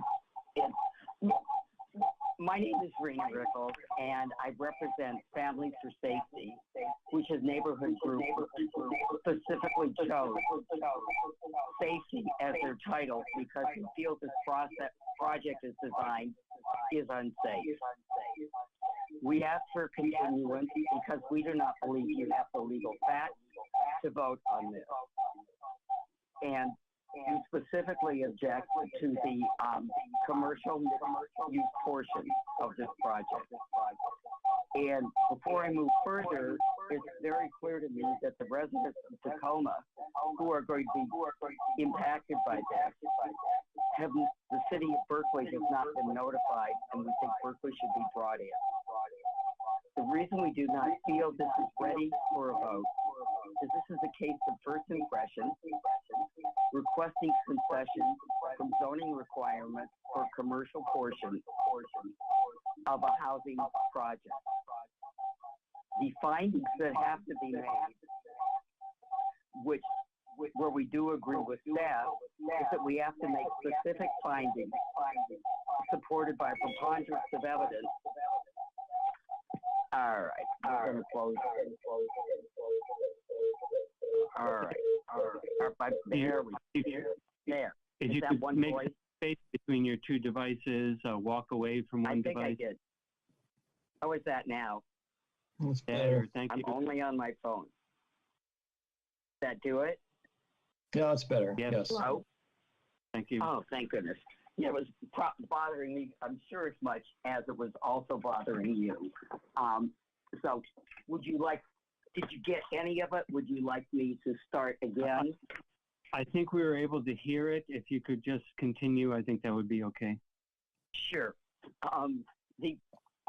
We are in concurrence with staff in that to deny this project, which you believe you can, you need to make some findings supported by the preponderance of evidence that identifies the specific adverse impact. And that can be done here. You have a significant safety issue, which has been proven both by city standards and by the witnesses before you. You also cannot make the CEQA exemption if you cannot make a finding that there is a significant effect on traffic and on safety. Because the staff analysis at this point does not delve into those details, it is our position that you do not have the legal facts or the law to be able to make a vote that would withstand any kind of court scrutiny. We ask that you continue this. Technically, your time has run out, but because of technical difficulties, I'll let you go on for another 30 seconds or so. So please go ahead. Okay. Specifically, we ask that you not vote tonight or vote to deny, specifically on the question of the waiver for the medical mixed-use portion. In this particular case, the medical mixed-use portion is not required to support the housing project before you. It's the other way around, and that is backward. My group supports the housing aspect of this project, but we do not believe you have the facts or the law to include the medical mixed-use portion. And on that basis, we ask you either deny or allow time for additional communication and study on this very significant issue. Thank you. Thank you for your comments. Sure. Okay. I think that does it for public comment. And let's bring it back to the commission. And let me see if there's something I wanted to address right off the bat. No, I don't think so. I think we can go directly to commissioner comments. So go ahead, Commissioner McLeod. Well, I just first had a question about ADA, because we have two medical offices. We have one ADA space. How is the ADA space in the garages for the medical office, correct? And it's just required to have one space, or is it one space per separate office? Or, I mean, I want to make sure that that's covered. So can someone answer that? I can start with that, and perhaps Carla can help me out if necessary.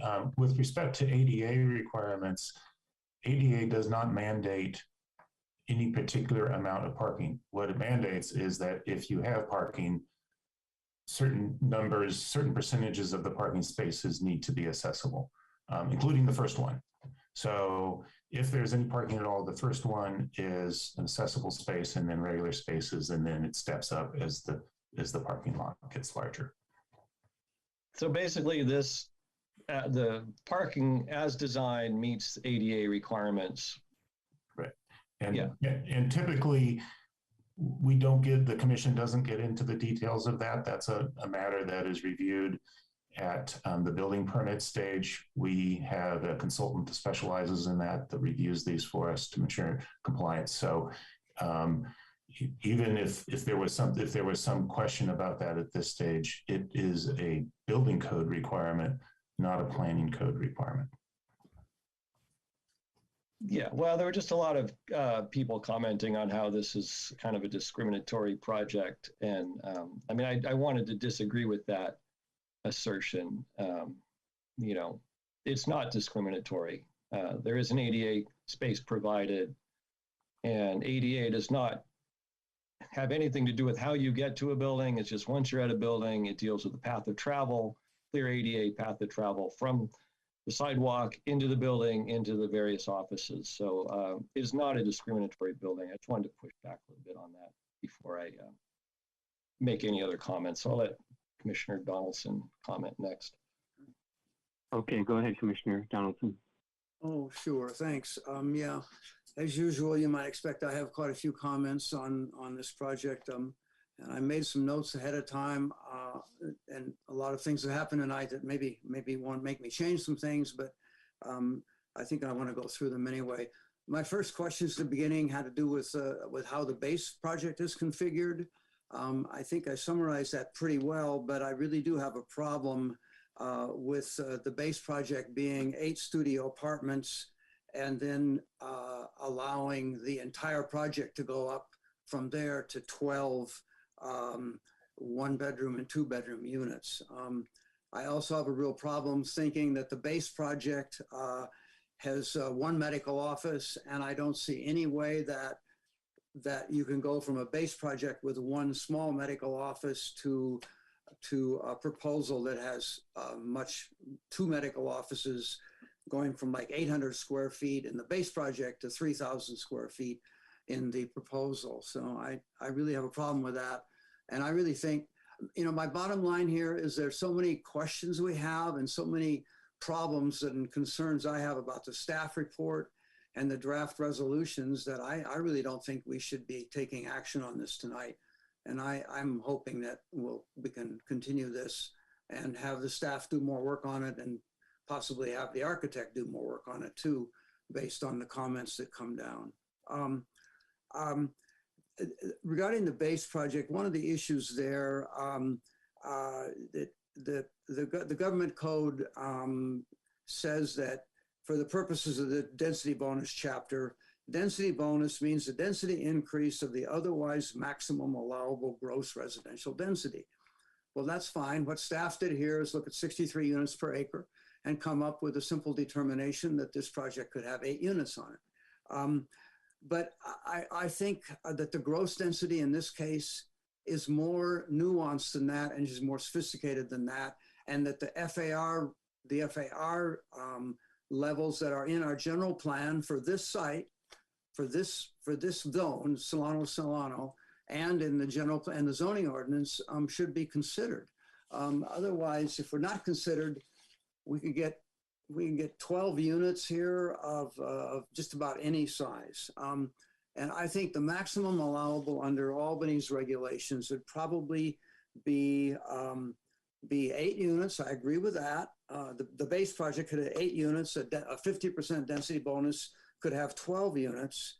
But the general plan, and this is deliberately done, I was on the committee that did it, says that the FAR on Solano Avenue with the density bonus project should not be over 2. And that should be factored into the base project, and it should be factored into this project. So you might be able to get a density bonus on this, but the project shouldn't be over 2. And I think that's really important. And that the way this project's been designed, it ignores that requirement when developing the base project, and therefore it just goes up to a FAR of 3.75, which is almost double what our general plan allows for Solano Avenue. So I really think that's a big problem and that it needs a lot more analysis. I don't think it's completely clear legally, but we need to know more about this. And I really think that you can't get a bonus under the density bonus law on the medical office space. If the base project has 800 and some square feet in it, then that's all you can get, from my point of view anyway. And I want to make one more point about this too. Our own inclusionary housing rules, aside from the density bonus requirements of the state, would require that 8 units would have 1 affordable unit included. We require would be inclusionary zoning ordinance that we have on our books. So with this project, you go this very large development, and you would get this, the city benefit from that would be 1 affordable unit. And I just think that doesn't pan out, and that really that needs to be considered. So I want to talk more about various provisions of the staff report and the resolutions. My comments on the staff report include: 1, I want to say that the Solano Avenue Complete Streets program plan is not addressed in the staff report. It's critical here. It's important. There's drawings of what should happen at that Tacoma intersection in the Solano Avenue Complete Streets plan. And I think that the staff report should really address that and talk about that. What Albany is hoping, proposing, planning, trying to find money to do to build at that intersection needs to be addressed here. On page 8 of the staff report, I disagree with what's there, because I am really not sure that concessions can be applied to medical offices. That means I really think the jury is out. I don't think it's been litigated. I don't think we know for a fact that the parking concession that's been requested can apply to those parking spaces for the medical office building. And we have a letter from the attorney who just spoke a few minutes ago, Rena Rickles, saying that this is a case of first impression. And I think that's correct. I really think that it needs to be clarified, and maybe someday it will be in court. Page 13, I just want to make a little comment. There's some talk there, or mention there, of the tree removals on the site. I didn't realize until recently that that very beautiful oak tree that looks like it's on the adjacent site, 1804 Solano, is actually on this site as a beautiful 50-foot mature oak tree that this project will take out. I looked at the surveys, and yes, it will be taken out, and I just wanted to make that point if this project is built. Page 14 of the staff report talks about general plan consistency, and it references policies LU 2.2 and LU 3.1. I can't make the findings that the project conforms with with those policies. In fact, I think the project fails to conform with the standards set out in those policies. To wit, or specifically, this project, in my opinion, would create a sharp contrast in height. This project, in my opinion, would cause a loss of sunlight and privacy to adjacent homes and businesses. And this project would provide no buffering or screening from nearby lower density uses. And this project would have an FAR of 3.75 when the maximum allowed density bonus in our general plan policy LU 3.1 is 2.0. So I could never, at this point, make the conclusion that we can't make, that this project is consistent with our general plan. I want to make comments on the notice of exemption, and that's addressed in the staff report. There's some findings that are required to make in the class 32 categorical exemption related to general plan consistency. They can't be made for the very reasons I just talked about. For me, I couldn't make those findings. In section D of the staff report, comments on the notice of exemption, it notes that it seems to say that the project would reduce vehicle miles traveled by 30%. That I don't understand where that's coming from or what that means in this case. I don't know how that would be the case, and I don't know what what that refers to, and it needs to be explained in the future staff report. There's a footnote in the staff report about a law case called Wolmer versus City of Berkeley. I think the staff report should amplify on that and describe exactly how this categorical exemption and major parking concession could be approved under the density bonus law based on the findings in that case. I'm not familiar with the case, but I think the staff report should talk about it. Actually, this is important stuff at some length. And finally, if we have to approve a categorical exemption, we have to make some of the findings. We have to make findings about cumulative impacts, and I have trouble with that here. I think that if this project were approved, it would be a big windfall for the developer, but it would essentially, in my opinion, make a mockery of the Solano Avenue zoning regulations in the general plan. I would argue that this project would encourage other developers to use the density bonus law in Albany to build similarly tall and oversized projects on Solano. And I think that would be a cumulative impact. In other words, if this project is approved, it's likely to open the floodgates for other large developments on small lots on Solano under the density bonus law. That bothers me, it concerns me, and it's a potential cumulative impact. And if you have a cumulative impact, you might have any impact you might have under the categorical exemption forces you into doing a mitigated negative declaration or another CEQA document. And I think that may be where we could be heading here if we can't support the findings for a CAT-X, and I'm not sure we can. Okay, the resolution, draft resolution 2022-02, 02, the design review findings. I don't think anybody, I can't make the finding that the project meets the zoning standards for the location, intensity, and type of development. That's one of the findings we have to make, because it simply doesn't. What is needed here in the resolution on design review is a more nuanced analysis of the ways in which the state density bonus law overrides our local requirements. And it does do that in some cases. There's no question about that. But this needs to be explained, and I've asked staff about this in the past, and I'm not sure that we're taking that approach. A number of questions here need to be addressed specifically. Can the state density bonus law override our general plan requirements that call for a maximum FAR of 2.0 for density bonus projects on Solano Avenue?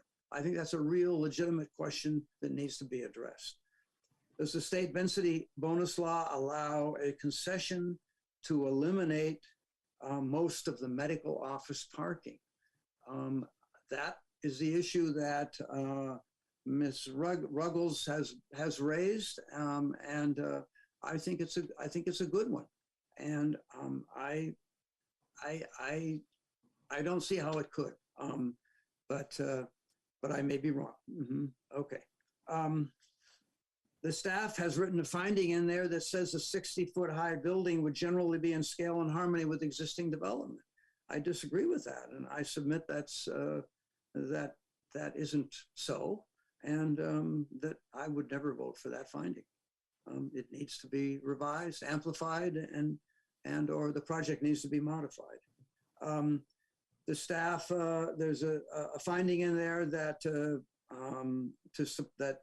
that indicates that the vehicular parking is sufficient, and referring to the concession through the state density bonus law and noting that other modes of transportation are nearby.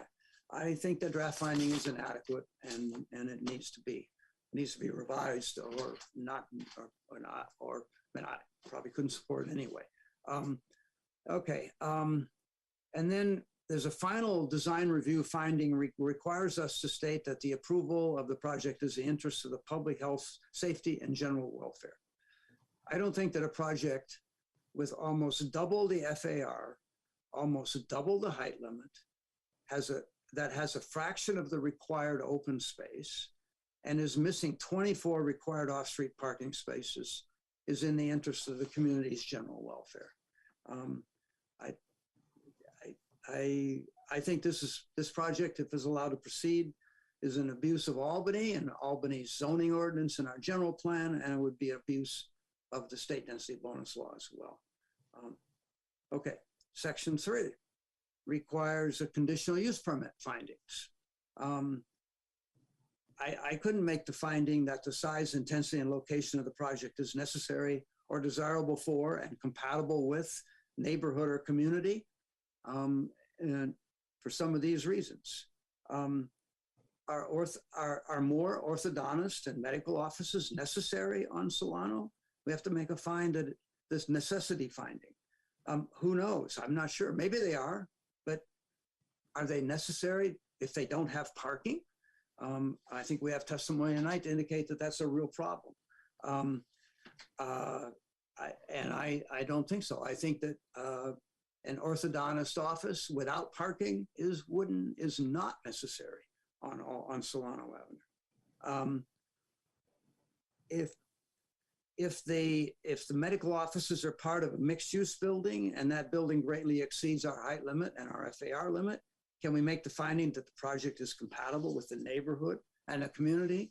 No, not me. So, does the state density bonus law require that we disregard or ignore our mandatory use permit findings? The staff report doesn't address that issue, and I think it should. These are real, serious, significant questions. We need to know a lot more about the state density bonus law, and we need to know more about how it can be applied in Albany, and they're just clear to me. Okay. If we approve a conditional use permit, I think we have to make findings that the project would not have adverse impacts. And let's see, I'm gonna look at okay. Now I'll skip that. We have to make findings if we do a conditional use permit that the project will comply with the provisions of the zoning ordinance and general plan. I've already noticed that previously. I don't think it will. And if the state wants to come in and tell us we have to ignore our own regulations and our own general plan, then I think the staff report should indicate specifically how and why we have to do that and the details of that. And I think the public should know that if the state is forcing us to allow large projects that under the density bonus law that don't meet our regulations and why. Okay. So Commissioner Donaldson, that's good. That's good. I'm good. That concludes my comments, I think. I think the action tonight should be a continuance of some sort. I don't think we have enough information to make a decision here, but I'll leave that to the rest of my commissioners to decide, fellow commissioners to decide as the evening goes on. So that's good. Thank you. Okay, thank you. Who would like to go next?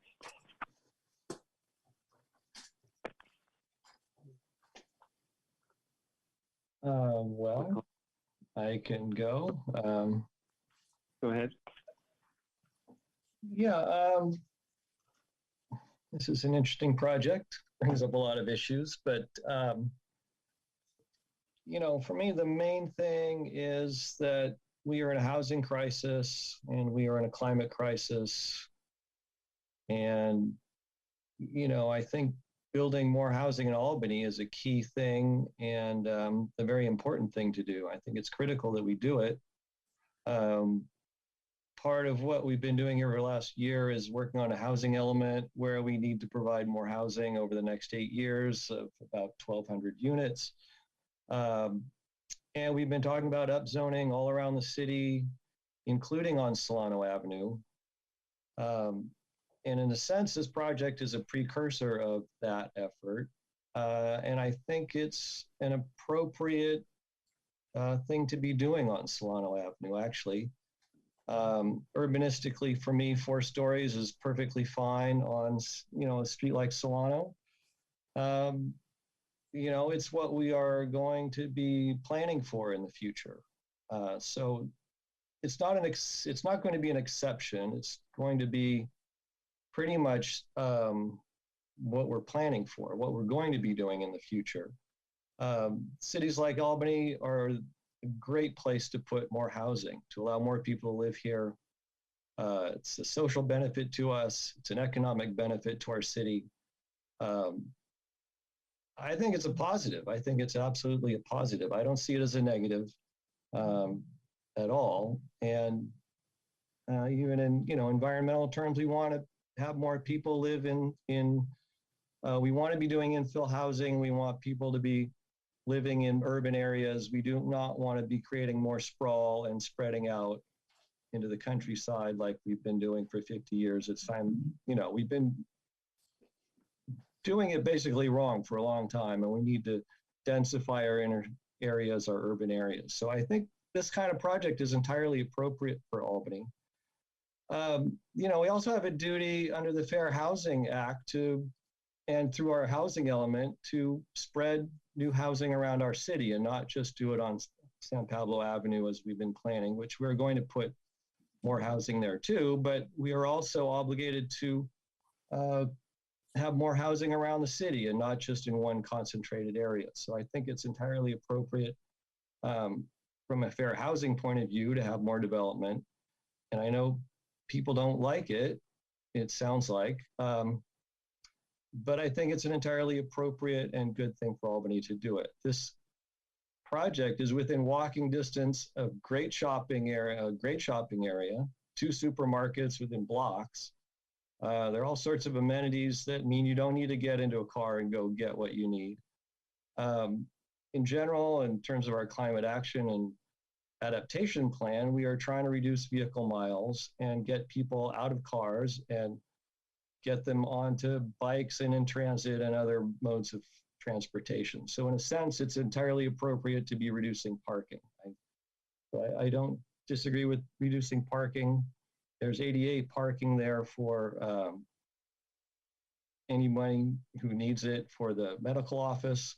I don't think this is a discriminatory project at all. And then the idea that like cars are going to be circling the blocks. I mean, I just kind of find that to be a little absurd. My kids went to dental offices and orthodontist offices, along Solano Avenue. And I mean, I never saw cars circling the blocks at the places we went to. It was pretty easy and simple and didn't seem at all dangerous anywhere. So I think that's a bit of a false argument to oppose this project on that basis. I would agree the intersection is dangerous. Part of the dangerous corner is in Berkeley, over which we have no jurisdiction. We need to work with Berkeley. And I absolutely agree we need to do something about that intersection. I would support a new complete streets plan. I think it needs to be made safer for pedestrians and bicyclists, 100%. I agree with that.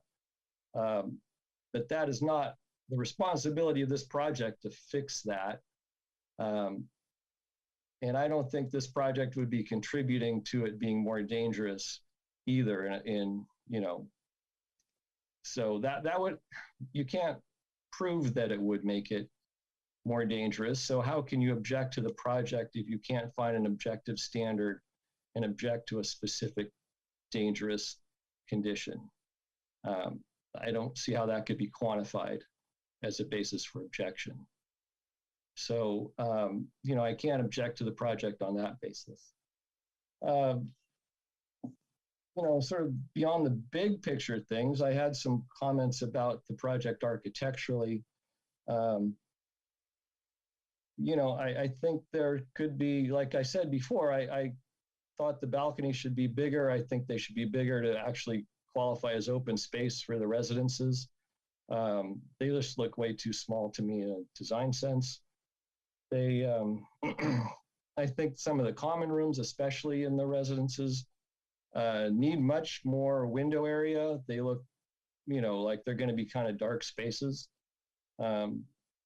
The entry lobby for the residence still looks kind of like a back door, even though there's a cross there. I think that should be a glass wall so that the whole thing is expressed as a bigger open space that you can see from the outside and not hidden behind the metal. It should be celebrated a little more. I don't see why there can't be much more, transparency there. The other questions I had were about the bike room. I appreciate getting more bike spaces, but I think there should be an equal number of cargo bike spaces. I think since if we are reducing parking, then we need to be providing alternatives. And I see it all around town right now. I see lots of parents and other people on their cargo bikes. They can replace car trips. So I think you really need to be including cargo bike space, at least one space per unit, along with one space per unit for a regular bike. I think the tilt-up racks are problematic. Some of the bikes are heavy, and if you're a little bit older or not as strong or a kid, it's tough to work with those. So I think that needs to be redone in a way that would make it easier for everybody to use. I don't know. I'm going to rely on staff's interpretation for the medical office and the parking concessions and the waivers. So I'm prepared to support this project. I support it 100%. I would really like to see the windows made bigger in some of the rooms, and then the entryway changed, the residence and the bike room improved a bit. But I think it's entirely appropriate, this kind of project for Albany. I think it's a benefit to all of us. It allows more people to live here that can benefit from our great city.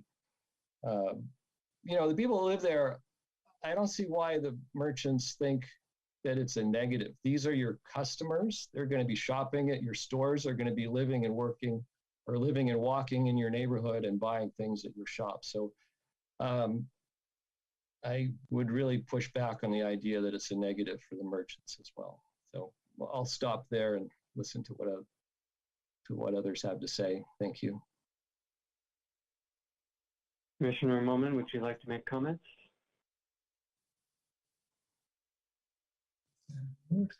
Thank you, Commissioner Pilch. As I have said in the previous meeting, I too support this project in general. It is a nice small-scale mixed-use infill project that is suitable for, I think, the location. And it will create a valuable housing stock in the city, including 2 affordable housing units. It has a lot of advantages for the city, as Commissioner McLeod mentioned. It also has some issues that people have valid concerns about. But in general, I feel that this project should move forward and be realized soon. Regarding the concessions and waivers, I still believe that the development of 3,000 square foot of commercial space by using an FAR waiver is kind of an excessive use of density bonus. A small commercial space would not physically preclude the construction of the project or really have huge financial impact on the project, because it still has 4 units in terms of density bonus to make it financially feasible. I think that is kind of the basis behind the density bonus. I think the planning staff should explore more about this aspect of applicability of FAR waiver for the commercial use. I also think that a reduction in the commercial space would reduce some of the bulk of the building and a big chunk of parking demand. Having said that, I totally support the commercial use on the first floor.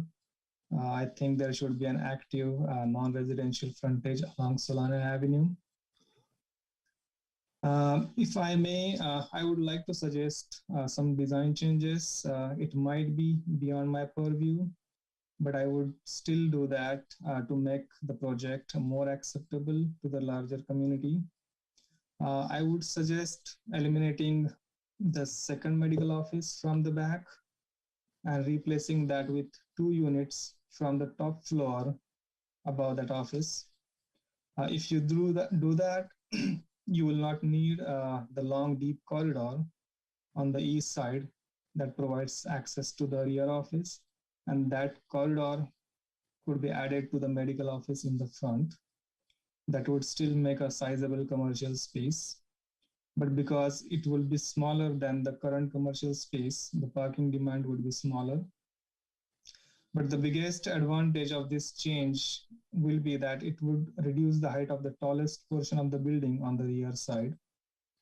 You will have a 4-story building fronting the Solano Avenue and a 4-story portion at the rear end. And the building would step in the middle.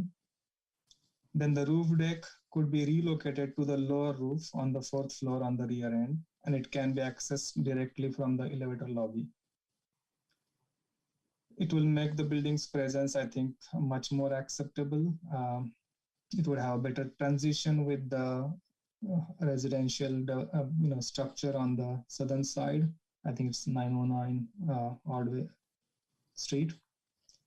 Of course, this is not a condition for approval, but a strong recommendation from me. I think doing this will ease a lot of concerns about the height and the parking demand. And then regarding the other building design issues, I appreciate the improvement in the west side of the building along Ordway Street. It looks well composed now. The material finish variation on the staircase facade looks good. The material palette looks very impressive. The double height for the residential lobby is also a big improvement. On the east side, the elevation looks much more tolerable. I understand the limitations on that side of the building because it abuts the lot line. You can't have a lot of windows, but provision of those small niches with material variations provide a big relief in the otherwise blank long facade. And that even if a major part of that facade would be hidden by the neighboring property, you would still have a big portion of the elevation visible from the street, and that would not be a good view.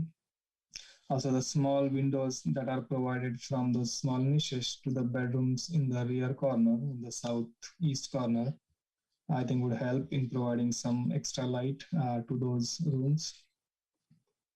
Regarding bike parking, parking provision looks sufficient to me and well distributed. However, the bike room looks a little tight to me for a double loaded aisle.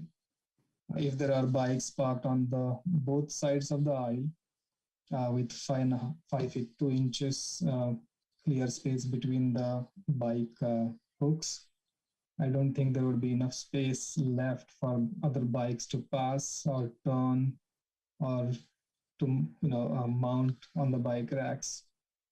So I'm not sure if the designers have followed the specifications of the requirement of the bike rack product.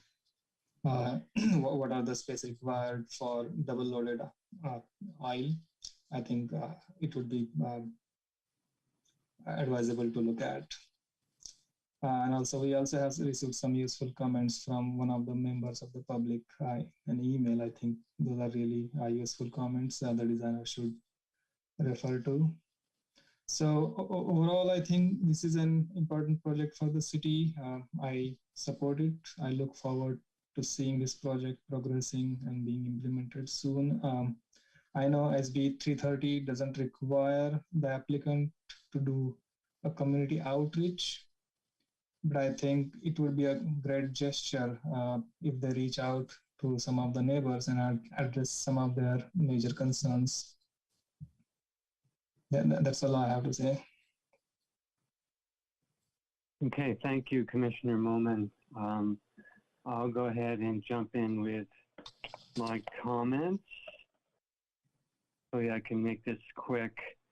Let's see if I can address a few of the just technical items. Yeah, I also agree, like Commissioner McLeod, that this like everyone, I think that this intersection needs to be redone. We could tee it off and make a nice public park there as well if we do so. But as far as I know, this is not a concern that the commission can take up. It does not have a direct nexus with the project, and I don't think that that's something that we should be discussing, nor do I think that, personally, do I think that bad streets design should mean that we don't build projects. But the street does need to be addressed, and I'm hoping that Berkeley and Albany can get together soon and at least put some soft treatments in and do a pilot project to fix the street in that area. And Solano is way too wide in that area as well, which does cause speeding. But anyway, we're here to talk about the project. Yeah, Jeremiah had some comments, which, as Director Bond pointed out, will be taken care of and will be dealt with in the building permit phase. I'm glad that the applicant or the owner of the property was able to speak up about how expensive parking is. And this is the reason why we can't have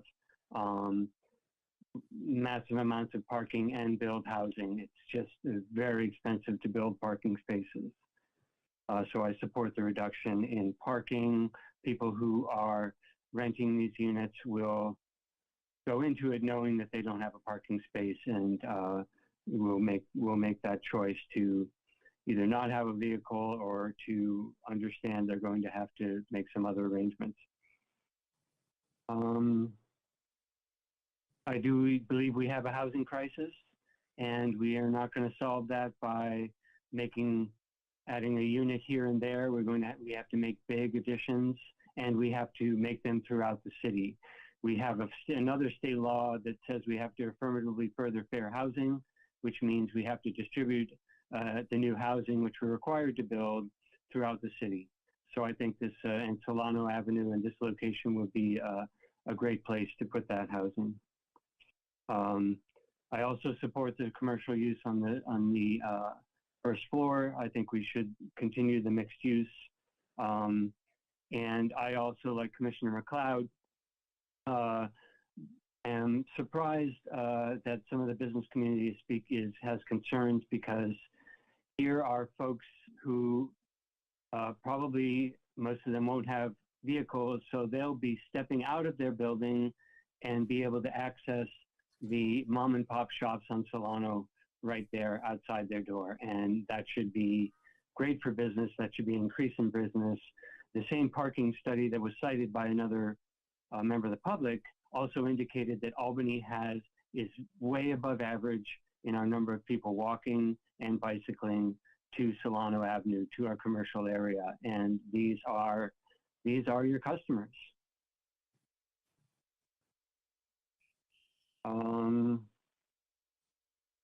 Let's see. Oh, yes, in terms of some of the design aspects. So I agree with, I think I can agree with all the comments of Commissioner Moman and Commissioner McLeod. Some great ideas. Commissioner Moman had a great idea about possibly lowering the height of one portion of the building to make it fit better with the neighborhood. Not a bad idea at all. Reduction of the commercial space. I also asked the architect to consider it. I want to thank the architect for aligning the large well on the east side with the protrusion of the, well, not protrusion, but the portion of the building next door that does have a window, so that the building does not block that window. That's very nice treatment. And I'll note that although it was commented that this building, the proposed building, goes right up to the lot line, I'll note that the building next door does so as well. And I think finally, I'll speak to the bicycle room as well.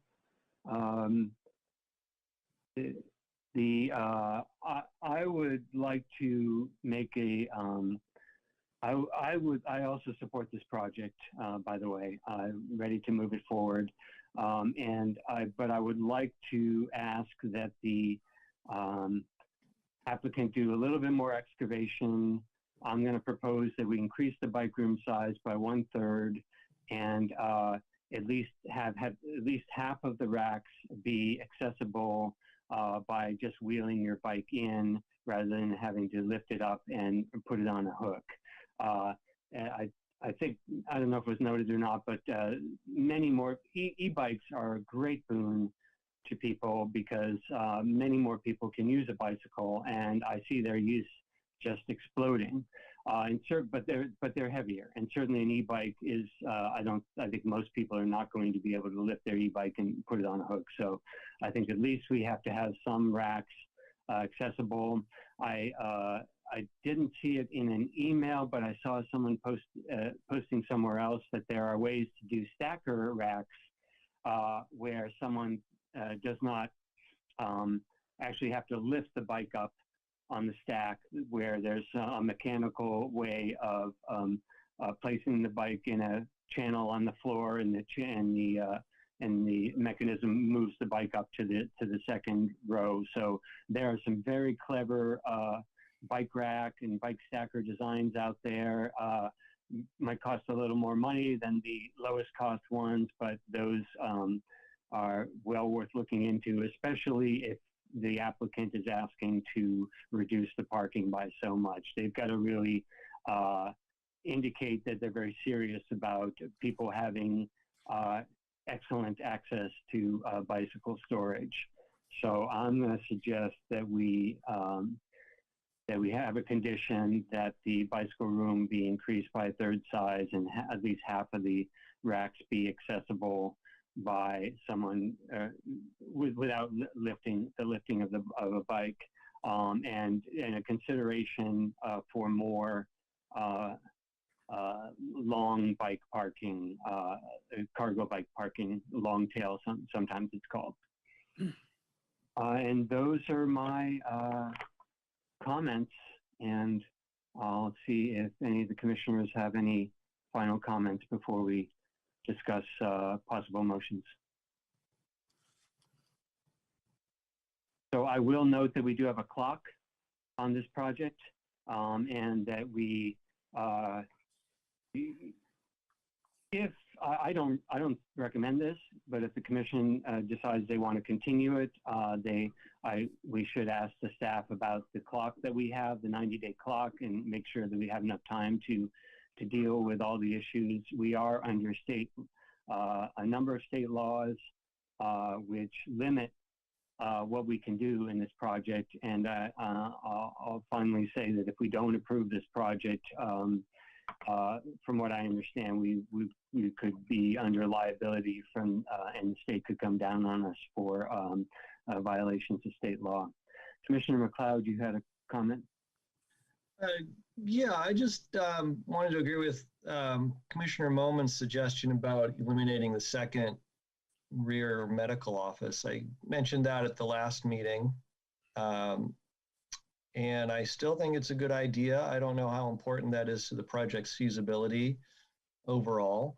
I'd be interested in finding out from the applicant if that is something they would consider doing. I would strongly suggest removing it for exactly the reasons Commissioner Moman mentioned. It would scale the project down a little bit at the rear, a little bit better transition to the residential area, and it would allow the roof deck to be moved onto that level above that roof, more easily accessed without the elevator or the stairs going to the roof. And it would allow the front medical office to expand into the corridor, taking some of that space, so you would have a bigger medical office in the front So, you know, I'd be really curious to know how viable that option would be for the applicants. If that's something they're able to do or willing to do. I don't know how we figure that out, but if that is a possibility, I think it'd be great. You know, would reduce the parking requirements, like Commissioner Motorman said. It would also lower the height in the back. I think that's a good thing. And then I would agree with the bike room suggestion. I think it should be bigger. Kind of that double loaded corridor makes it really hard when you have to have your bike full length facing that wall rack and then tilt it up. You need a full space behind you, clear space to maneuver your bike, turn it, you know. Otherwise, you got to be pretty much lifting it, turning it. You can't just wheel it in, face the wall rack, lift it up. So having double loaded like that, it doesn't really work. And then there was one other letter that came in that said that the two doors, the bike door near the entrance door, the main entrance door, it's like impossible to navigate. You know, got to go into the lobby, kind of turn around, go back. You're kind of blocking the main door at that point. So the door to the bike room needs to move towards the center of the bike room. That would make the bike room big enough to handle at least one cargo bike and one regular bike per unit. So 24 full-size spaces. You know, it's a transit-oriented design thing that should be incorporated. You know, I think, you know, you're getting rid of a lot of parking, and parking is super expensive to build at that level. But at the same time, I think we should be getting something back for that in terms of the bike rooms. And there should be charging outlets, you know, every 4 feet, because I think urban bikes are the way we're going to get around in the future, electric urban bikes. You know, you can do your shopping, you can get your kids around. I disagree with people that say they don't take their kids to doctor's offices on their bikes. They do. They do with these cargo bikes. They take them to school, and if the streets were safer for cycling, then we would start getting a better mode shift, which would help our climate crisis. So I think that's really important that there's charging outlets for all those bike areas. So, and I really would like to see that entry transparent in the front. I would like to see that as a condition of approval. And I'd also like to see the balconies made bigger, because they just strike me as totally useless in terms of, I mean, they're just basically a little decorative element, tiny as a postage stamp. They should be made big enough so that they could actually be, you know, kind of some useful open space, at least to put a chair and sit out there or do something, you know. And then I would like to see some of the windows improved for at least the main rooms in the units. So I'll leave that at that.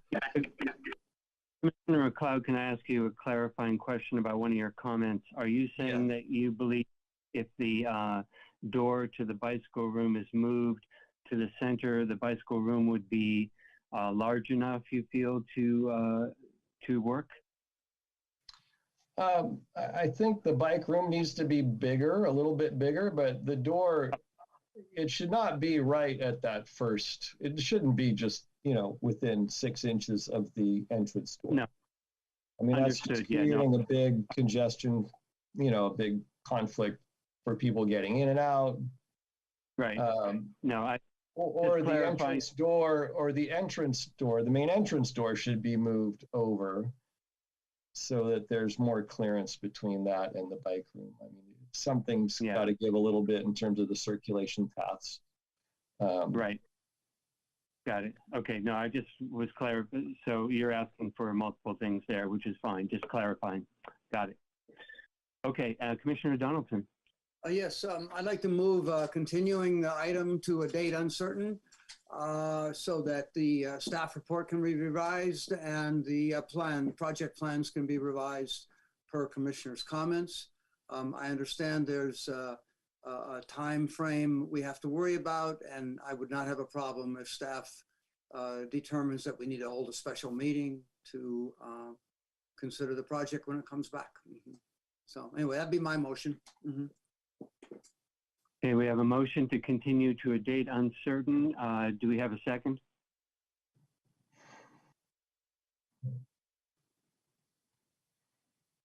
I'm hearing no second for that motion, so that motion dies for lack of a second. But it is I do have a question though for staff.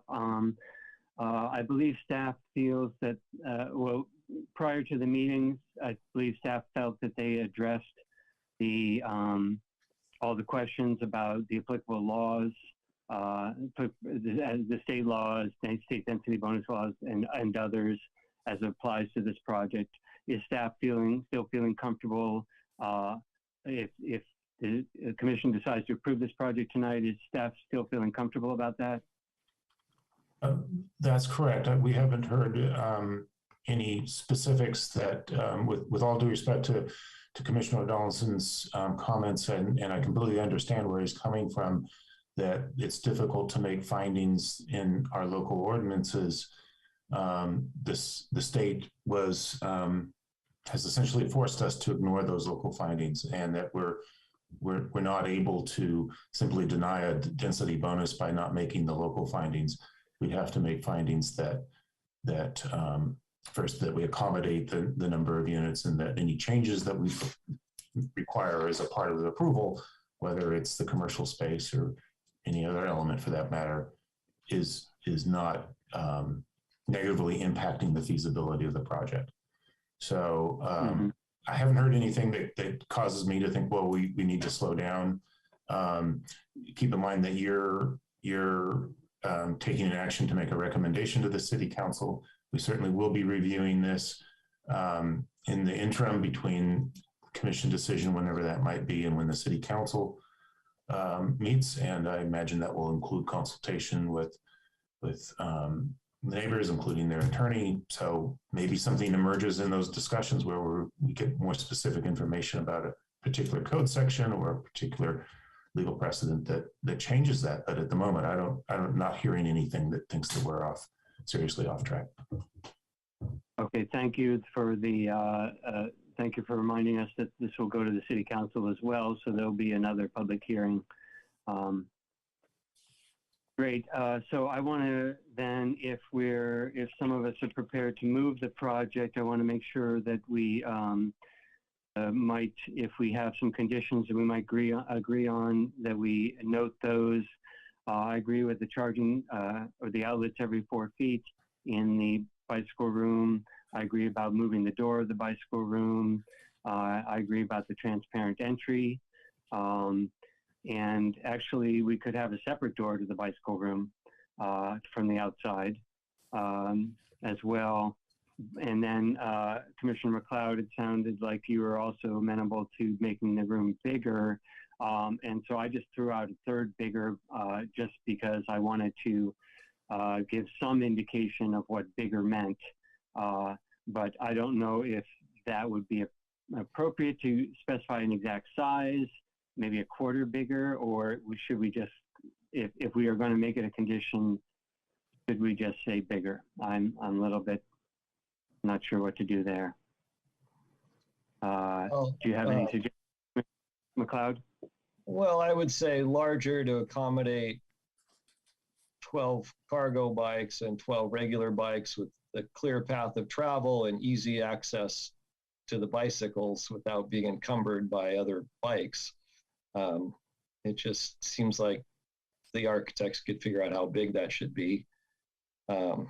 But it seems too tight at the moment. And I do appreciate the fact that the room is bigger than before and there are more accommodations on other levels.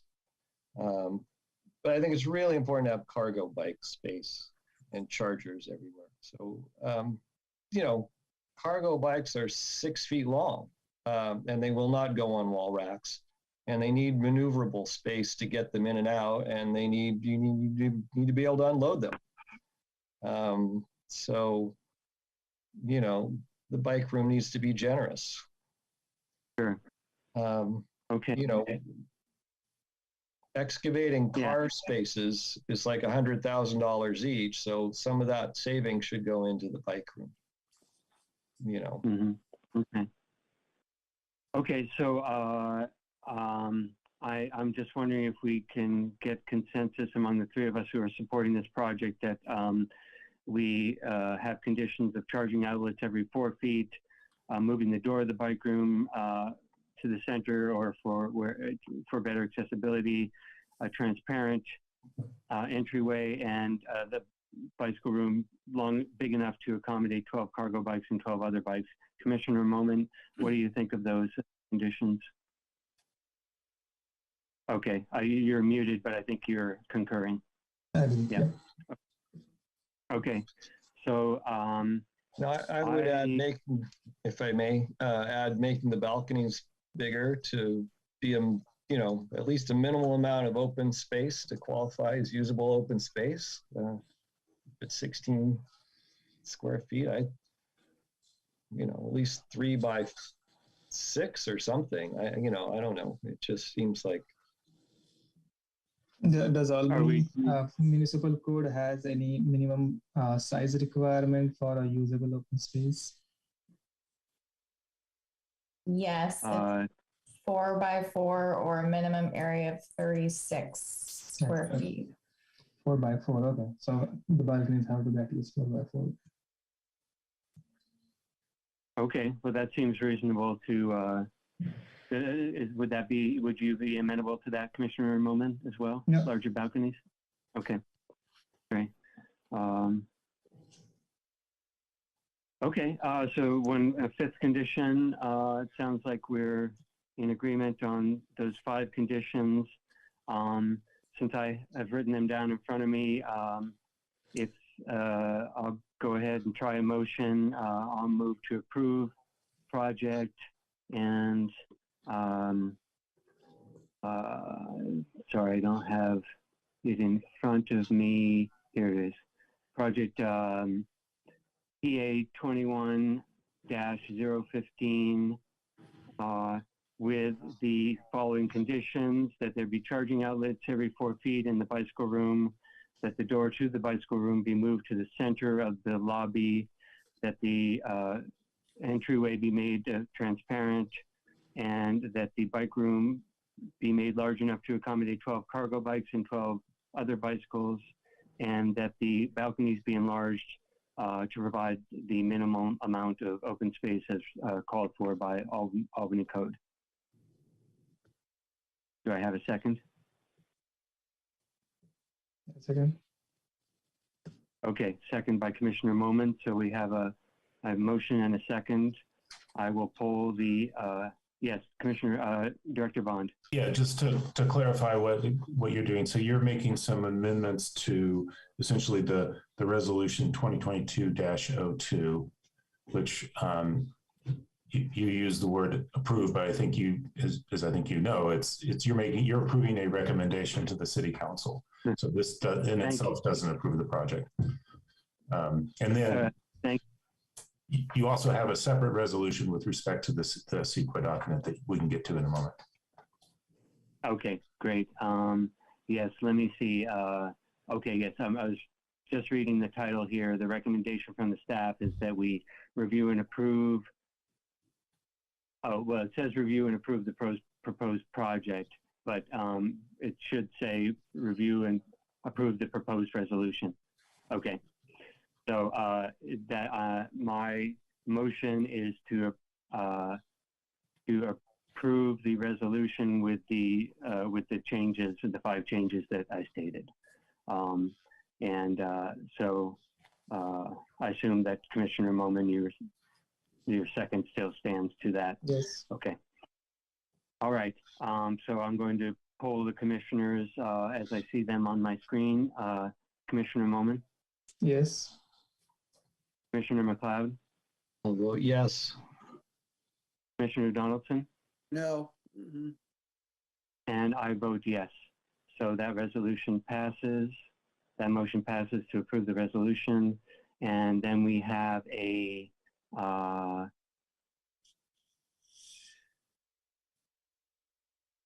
looking for it now. Director Bond, could you help me again? What are we approving? So the resolution 2022-01 is a resolution of the commission forwarding a recommendation to the city council, and I'm kind of paraphrasing here, that the project can be found categorically exempt from the California Environmental Quality Act pursuant to the infill guidelines. Okay, there it is. Yeah, sorry, I lost my place. Thank you for that. So that is the resolution for us to consider. Any further discussion of that, or can we? We need a motion and a second to approve that resolution. I'm looking for a motion and a second. Okay, well, let's see.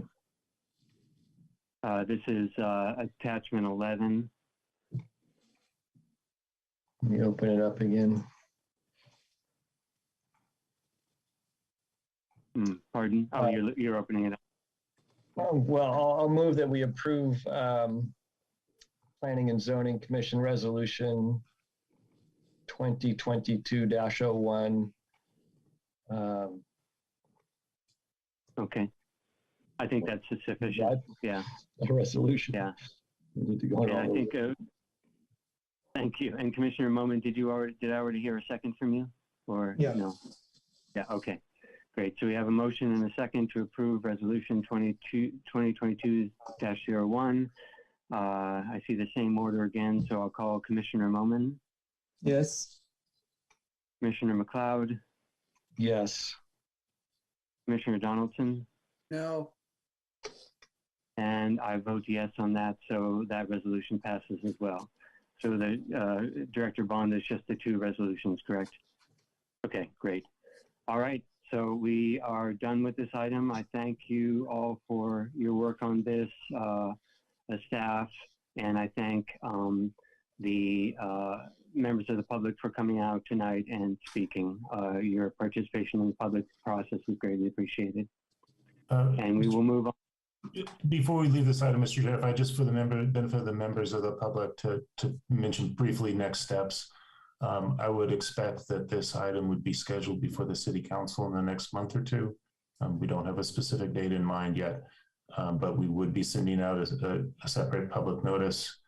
And in the meantime, I've had a couple conversations with people that if they want to reach out to us to talk about this some more, to understand the law or whatever, we'll be happy to make ourselves available at their convenience. So best way to reach me at least is by email at jbond@albanyca.org, or just call our office and leave a voicemail message for me. But yes, we will be taking this, the next step would be going to the City Council. Thank you. Thank you very much for that, Director Bond. Appreciate it. Okay, now we will move on to item 7.2, which is related. It's a conditional use permit and parking waiver for Bright Star Montessori at the same location, 1600 Solano Avenue. This is a application for a project that would be come before the building of the project that we just passed on to the City Council. So, and I believe Christopher Tan is presenting, so please go ahead. That's correct. Good evening, everyone. We have a very different presentation for 1600 Solano, as Chair Pilch mentioned. This is once again for second review before the Commission, conditional use permit and parking waiver for Bright Star Montessori School at 1600 Solano.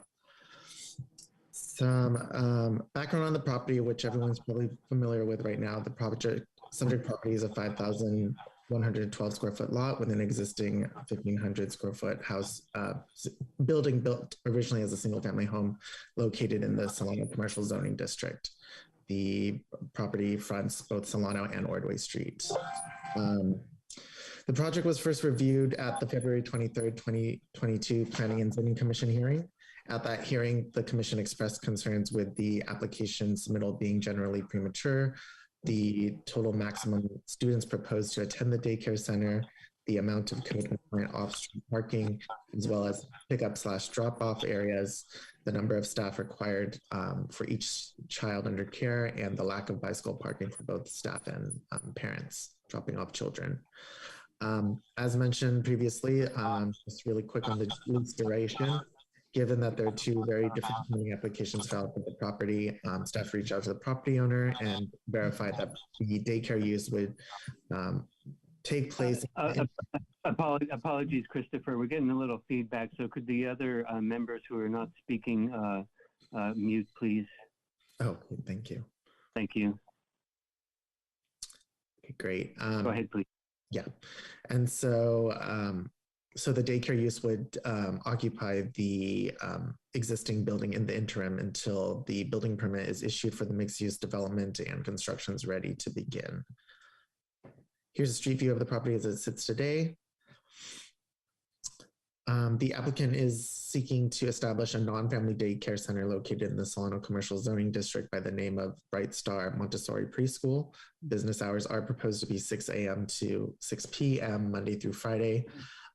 Section 2012-040 of the Albany Municipal Code requires a conditional use permit for all non-family daycare uses to operate lawfully. And with that, the applicant is seeking approval from the commission for the conditional use permit and for the daycare center. Based on the feedback provided by the commission at the last hearing, the applicant has made the following modifications to the project in general. The number of students under care has been reduced from originally 40 children to 24 children. There are a total of 2 off-street parking spaces proposed for both staff and parents, as well as two spaces that are not code compliant, but could be used for pickup and drop-off spaces. The total staff number has been reduced from 4 adults to 3 adults. The applicant has also agreed to establish a bicycle rack at the front of the property to accommodate 5 bicycle parking spaces. With respect to parking, section 2028-030 of the Albany Municipal Code states that non-family daycare uses require 1 off-street vehicle parking space per 6 individuals under care. With the reduced number of children proposed to be 24 children, this yields a parking requirement of 4 off-street parking spaces. The applicant, once again, is proposing 2 code-compliant off-street parking spaces and 2 spaces for pickoff and drop-off on site. The Albany Municipal Code states that for buildings less than 2,000 square feet in area, the Community Development Director may adjust the parking requirements based on the proposed use. However, should the commission decide to approve the conditional use permit, the Community Development Department is ready to approve the reduction in 2 off-street parking spaces. So altogether, this would result once again in 2 off-street code compliant off-street parking spaces and 2 pick-off and drop-off spaces. And then here's just a snapshot from the view from Ordway. You'll note the 2 driveway curb cuts, the code compliant parking's on the right, and there's some non-code compliant parking on the left with that first driveway curb cut, and a closer snapshot of that once again. And then just another shot of how parking could be accommodated on that portion. For this round of review, staff has not received any correspondences regarding the proposed daycare use and the proposed modifications presented tonight. The project is categorically exempt from CEQA. And with that, staff recommends that the Planning and Zoning Commission review and approve the proposed project subject to the findings and conditions of approval. And with that, that concludes my presentation, and happy to answer any questions. I see that the project applicant is also in attendance this evening. Thank you. Okay. Thank you, Christopher. Does the commission members have any questions for staff, or we can also bring the applicant in if necessary?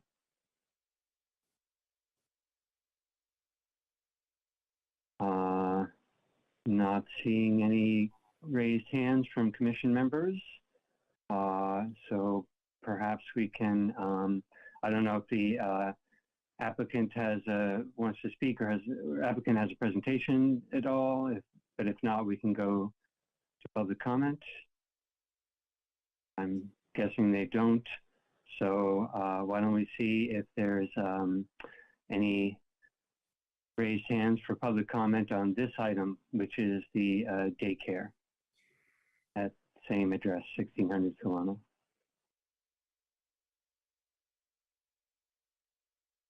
I am not seeing any raised, oh, yes, there is one raised hand from the audience. Please, Simon. Jeremiah, please go ahead. Oh, thanks. Yeah, so let's say that's approved for a daycare for infants.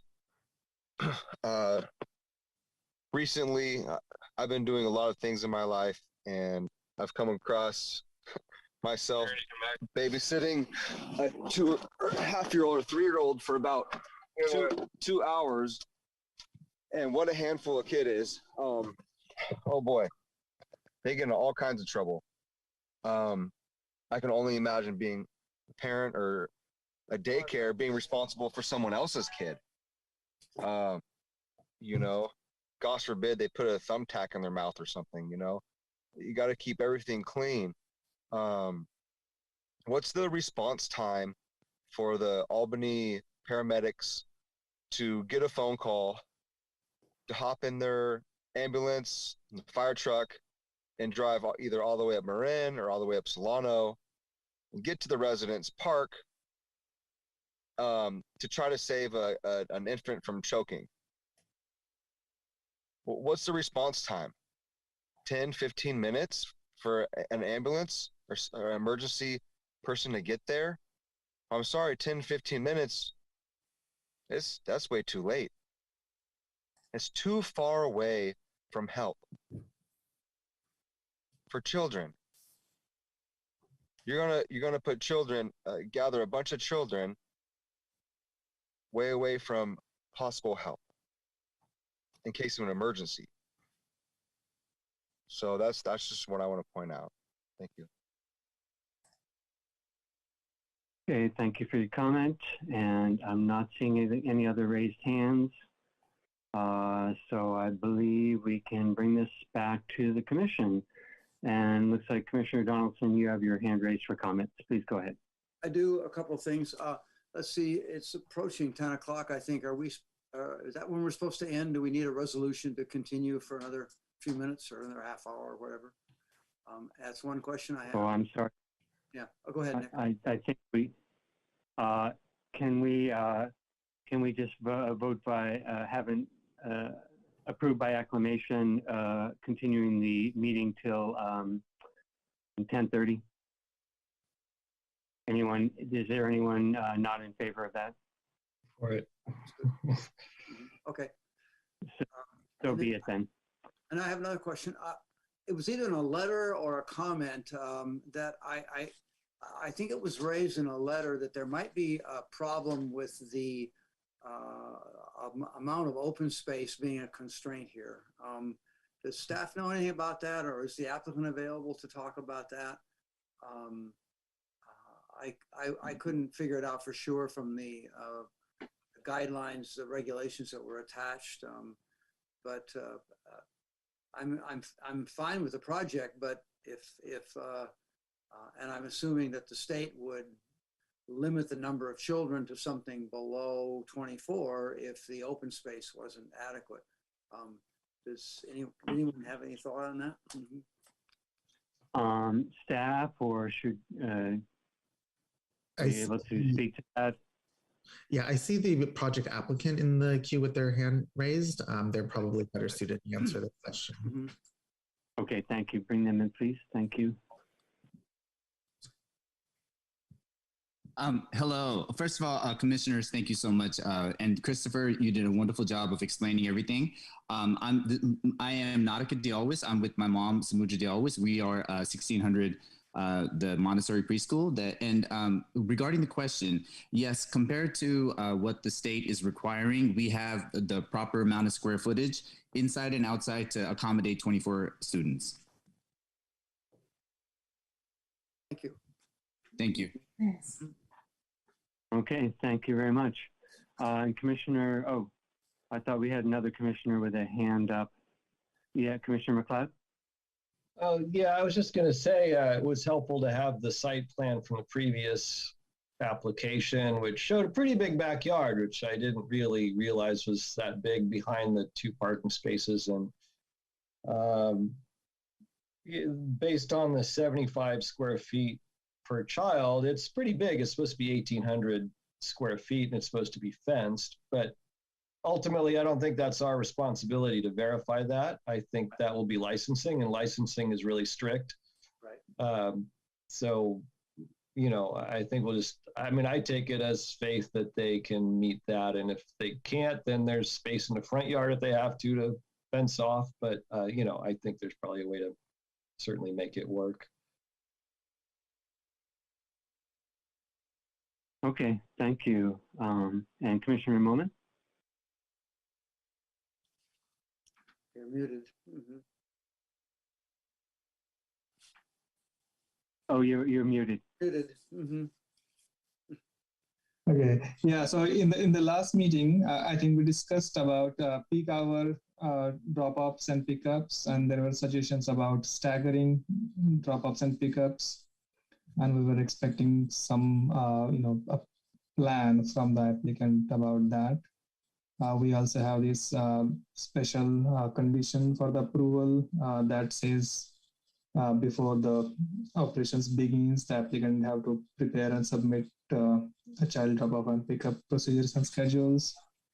So, but that is after the approval of the application. But I think in the meeting we suggested that there should be some kind of plan that could be submitted with this revised application. Yeah, that was expressed by the commission. The applicant didn't provide any information to staff regarding that aspect, or if they wanted to address that. They're here tonight if they would like to address that, but conditions of approval could be placed with more specifics with that regard if need be. Okay, I'm not seeing the applicant raise their hand to speak to that, but I certainly would support the condition of the approval that we get that. Commissioner Donaldson? Yeah, I think I said the same thing. I'm okay with special condition number 5 set out in the staff report, which covers the drop-off plan and the schedule. So I'm okay with having staff work on that with the applicant. Okay. Sorry, so I missed it. So there is a condition that says that staff will work on that? Correct. Okay. Yeah, correct. Condition all right, great. Special condition number 5. Mm-hmm. Okay, all right, good. All right, yeah, so I agree that, that we must have that. Great. And then my only comments actually were about the bicycle racks. I thought it was a bit odd that the application said that they provide parking for staff and bicycle racks for parents.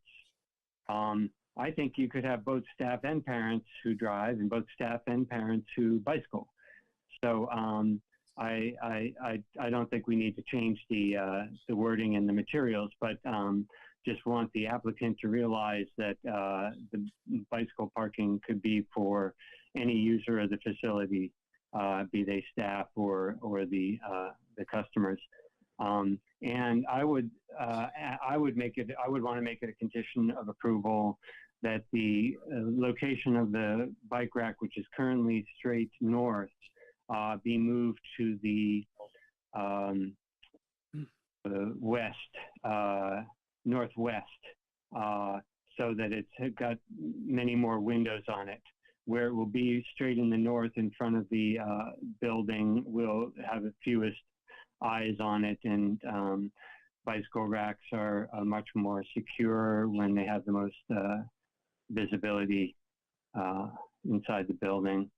Also, I note that there's the portion of the building where there's an overhang on Ordway Street where the driveway goes in, and there's an overhang kind of an enclosed area, enclosed by 3 walls with a door to the basement area off of it. And I would encourage the applicant to put a rack, at least one rack there. That would be a covered space, which would be very useful for either staff or parent. So, but I'd like to have I'd prefer to have a condition to move that, at least that one rack. Commissioner Donaldson.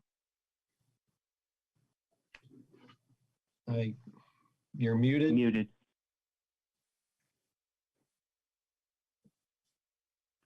Thought I was unmuted. Sorry. I'd like to know notice for the record that there's a bike rack in front of 1604 Solano, just a few feet away from this site. So perfectly usable. Yeah, that is true, but it was the applicants themselves that they were proposing a rack in the front yard, if you will, and I was just asking if they move it to a more visible location. And not requiring the rack in the overhang, in the area within the overhang, but I just thought that looked like a great area. I'd want it there. But,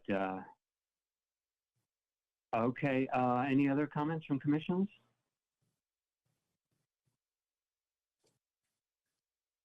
Well, then, since you have the condition to make, why don't you make the motion? Thank you. That's exactly what I thought I might do. So let me just get my materials here. So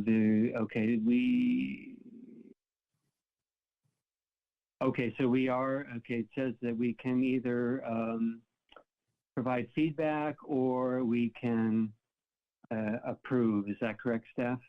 That's correct, yeah. Okay.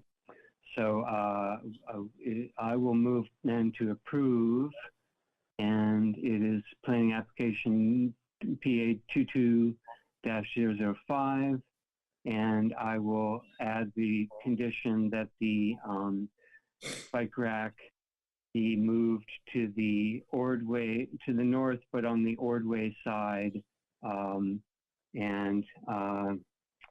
Let me see, I'm struggling to see if I can describe it better geographically so we know exactly what I'm talking about.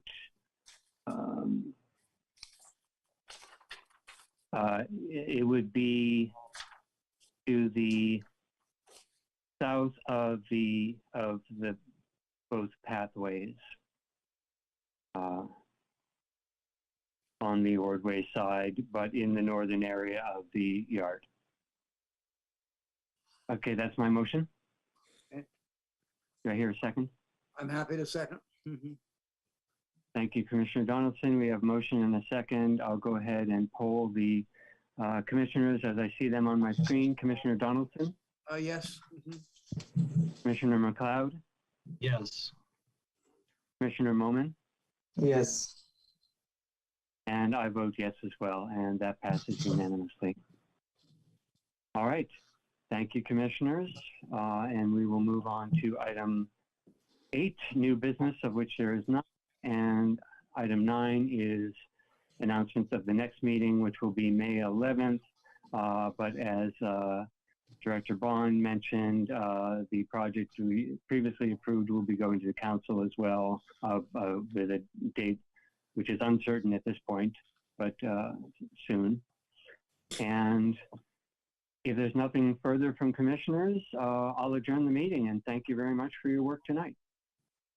All right. Thank you. All right. You. Okay. Good night.